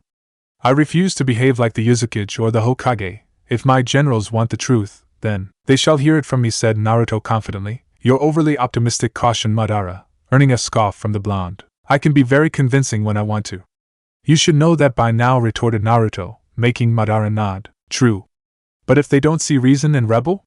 He asked straightforwardly. The chilling smile that arrived upon the 4th Mizukage's lips would have made any shinobi freeze momentarily, and Madara was no exception. They won't. He didn't doubt the absolute determination and darkness in the young man's promise, knowing for better or worse he wouldn't allow such a thing to take place. It would be up to the 7 ninja swordsmen to decide their own fate and legacy. Help me get a replacement arm that you had offered using Hashirama's DNA. I'll also be taking you up on the offer for more military forces. I have a possible rebellion to face and the last standing Kumogakure army to crush, declared Naruto without hesitation. The 2, 3, and 8 tails? Questioned Madara seriously. You shall have them once I have conquered the land of lightning completely, which shouldn't be long with your support in terms of bringing me back to my full potential and more men in the form of your Zetsu army, assured Naruto confidently. A wide smile arrived upon Madara's Uchiha's lips as he placed his hands upon the young Kage's shoulders. Very well then. I'll make you even more stronger than you were earlier and give you an army that shall help us achieve our mission at all costs. 3 days later. His army is barely a day away from reaching here. Mangetsu voiced his absolute frustration in the highest possible pitch to Kushina and Haku in the privacy of their command tent, protected by privacy seals that would prevent their army from hearing the growing concern among their top commanders. And they had a right to be worried since their Kage had disappeared few days ago, with only an intermittent message sent back to them a few hours back that he would be coming back to them soon. Has 5,000 battle-hardened veterans among his ranks, the Kinkaku Black Ops among them. We barely have 3,000 men in our ranks. If the enemy links up with the reserves inside Kumogakure, not only will we be pincered but be outnumbered 2 to 1. We must take the enemy village before the Reikage-sun gets here, suggested Haku. A frontal assault will get you annihilated. They are well entrenched, refuted Kushina flatly. I have asked Zabuza to send reinforcements from the capital, but I doubt they'll get here in time. I will try to storm Kumogakure using an aerial assault with the help of the 501st, but we need to make their barrier collapse first. Even if we succeed in getting a foothold for the rest of the army to charge in by breaking it, we are looking at 70% casualties for our only airborne special forces in that task, warned Mangetsu. Then we must wait for Naruto to return or retreat. Before Mangetsu could react to Haku's suggestion, they were all shocked when they heard loud cheering erupt across their camp, which made them all rush outside to find their shinobi rejoicing, and with good reason. The 4th Mizukage had returned. But the most shocking thing was that he was no longer missing his left arm and actually had a replacement wrapped in bandages alongside thousands upon thousands of feudal warriors at his back, armed and ready to fight. So this is what he was up to, whispered Mangetsu in disbelief. But how? It's impossible, said Haku in a stunned whisper. Kushina remained silent but was the only one who had an accurate guess as to what her old friend had been up to these past few days. This chakra, there is no mistake. It's Hashirama's. So Madara helped you get your lost arm fixed with a secret ace up his sleeve, as well as giving you more reinforcements to complete this campaign. Even if these 5,000 warriors are looking as normal feudal warriors, I think I know what they are. Their presence is familiar, thought Kushina secretly. She watched Naruto march towards his 3 commanders and had a smirk upon his lips on seeing their gobsmacked expressions. Sorry to keep you waiting. It took longer than expected, said the blonde Mizukage with a grin. How, Lord 4th? Asked Mangetsu simply, as he pointed at the Kage's new arm and the large army standing at attention. I am a sage, Mangetsu. I can regrow lost limbs, organs or cells. I did the same for your nearly destroyed shoulder during our mission to assassinate the previous daimyo of this nation. Considering the damage I suffered at Haidara was more severe, it took me longer to regenerate the lost arm. As for the reinforcements, I had to spare one of the lesser influential regional lords who still had his household guard and civilian militia in his territory. In return for my generosity, he was more than happy to offer his men's support to conquer Kumogakure.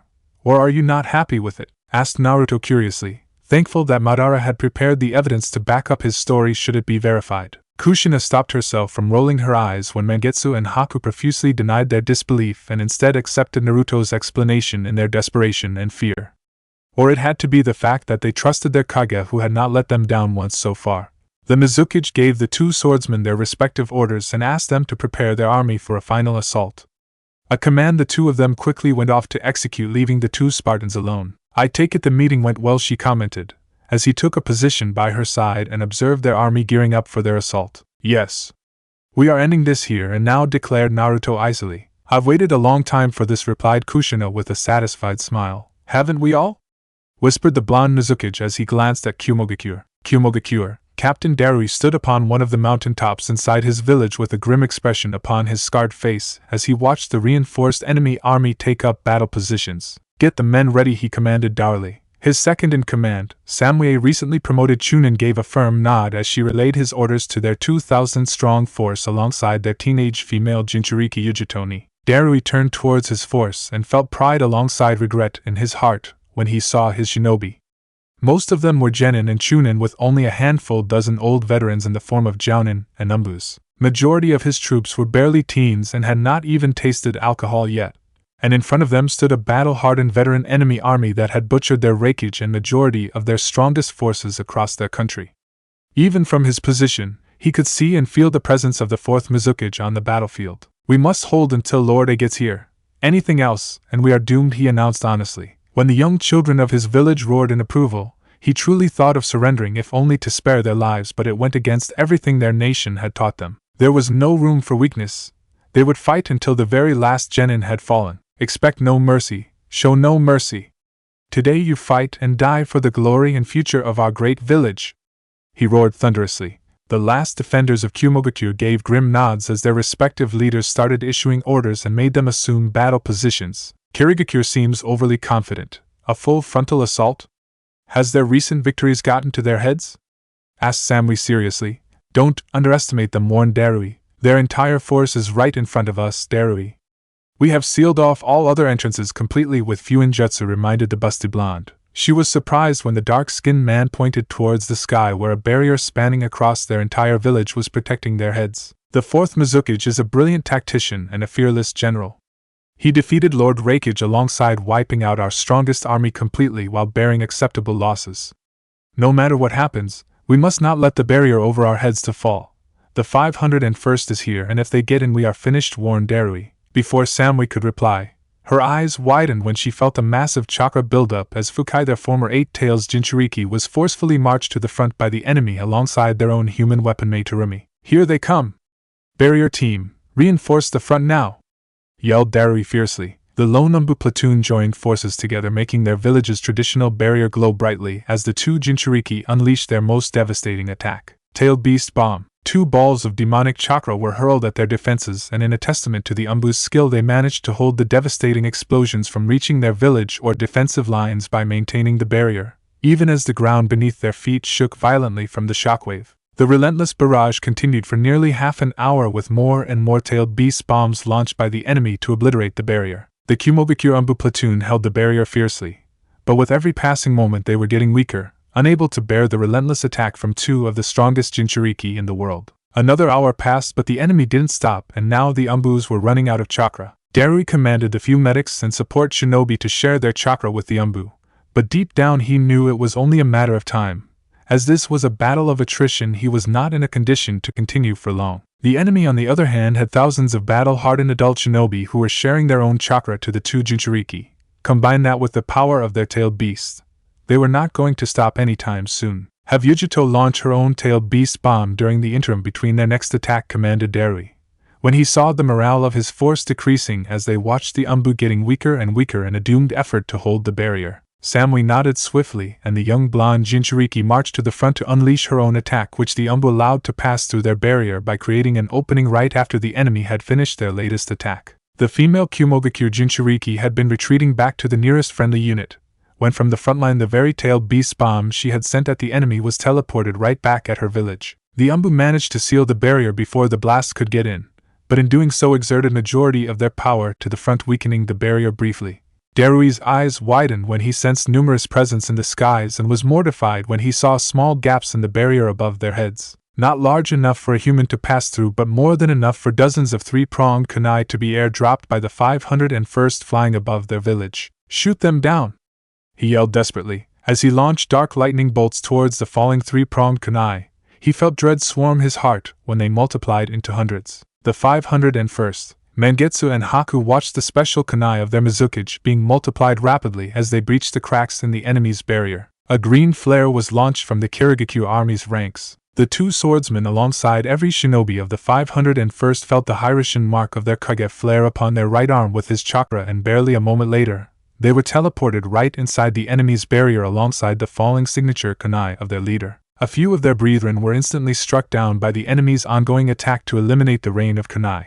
But it was not enough, as the remaining members of the 501st aimed their kunai launchers in one specific direction. The Kumogakure Umbu holding the barrier were vaporized in a series of explosions as hundreds of explosive kunai launched by the Kiri commandos obliterated them instantly. With their deaths, the barrier protecting the village fell, making the Kirigakure army roar. Dozens upon dozens of Kirigakure shinobi forces started being teleported against random 3-pronged kunai that had scattered across the entire village, even as their main army was now charging towards the village through the open front. The enemy's cohesion was shattered as they battled the 501st raining hell from the skies, the Kiri teams that had been teleported in their midst and were now butchering everyone in their sight, and the thousands of murderous shinobi charging from the front.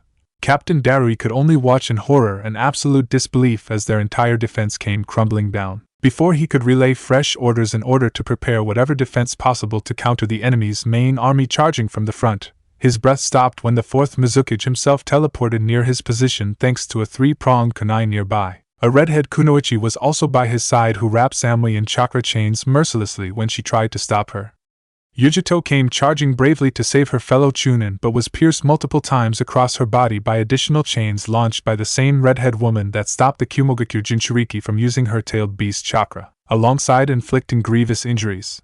She fell to her knees screaming in agony alongside Samui. "I need to save them!" With a fearsome war cry, Captain Darui jumped towards the Mizukage, sending black bolts of lightning from his left hand, and to his horror, the blonde Kage simply absorbed his jutsu. Darui brought his blade down upon the Mizukage's head and watched it break in half when the blonde unleashed Muramasa in his defense. The very next moment, Darui felt the sheer malice and hatred inside the sword crawl through his very soul as the Mizukage stabbed him clean through the heart. "This is for my parents," whispered Naruto mercilessly. The Kumogakure defenders watched in disbelief and despair when their captain fell to his knees as the Mizukage yanked his cursed sword from the man's chest. "This is for my comrades." Even though he was fading, Darui felt the pain when his arms were sliced off by the cursed sword, and as he looked up at the blonde man with ice-cold eyes, he saw not a shred of mercy in that vengeful gaze. "This is for my brother." Darui's vision became a mess as he felt himself rolling across the ground, and only a moment later did he see that the Mizukage had severed his head from his body, which collapsed gracelessly. The last thing Captain Darui saw was the charge of thousands of battle-hardened and veteran Kirigakure shinobi who descended upon the outnumbered and terrified young defenders of Kumogakure. A permanent horrified expression would become etched on the severed head of the Kumogakure captain as his lifeless eyes saw the slaughter of every jounin, chunin, and even genin down to the last fighter. His only solace being the fact that he didn't live long enough to watch Kumogakure fall.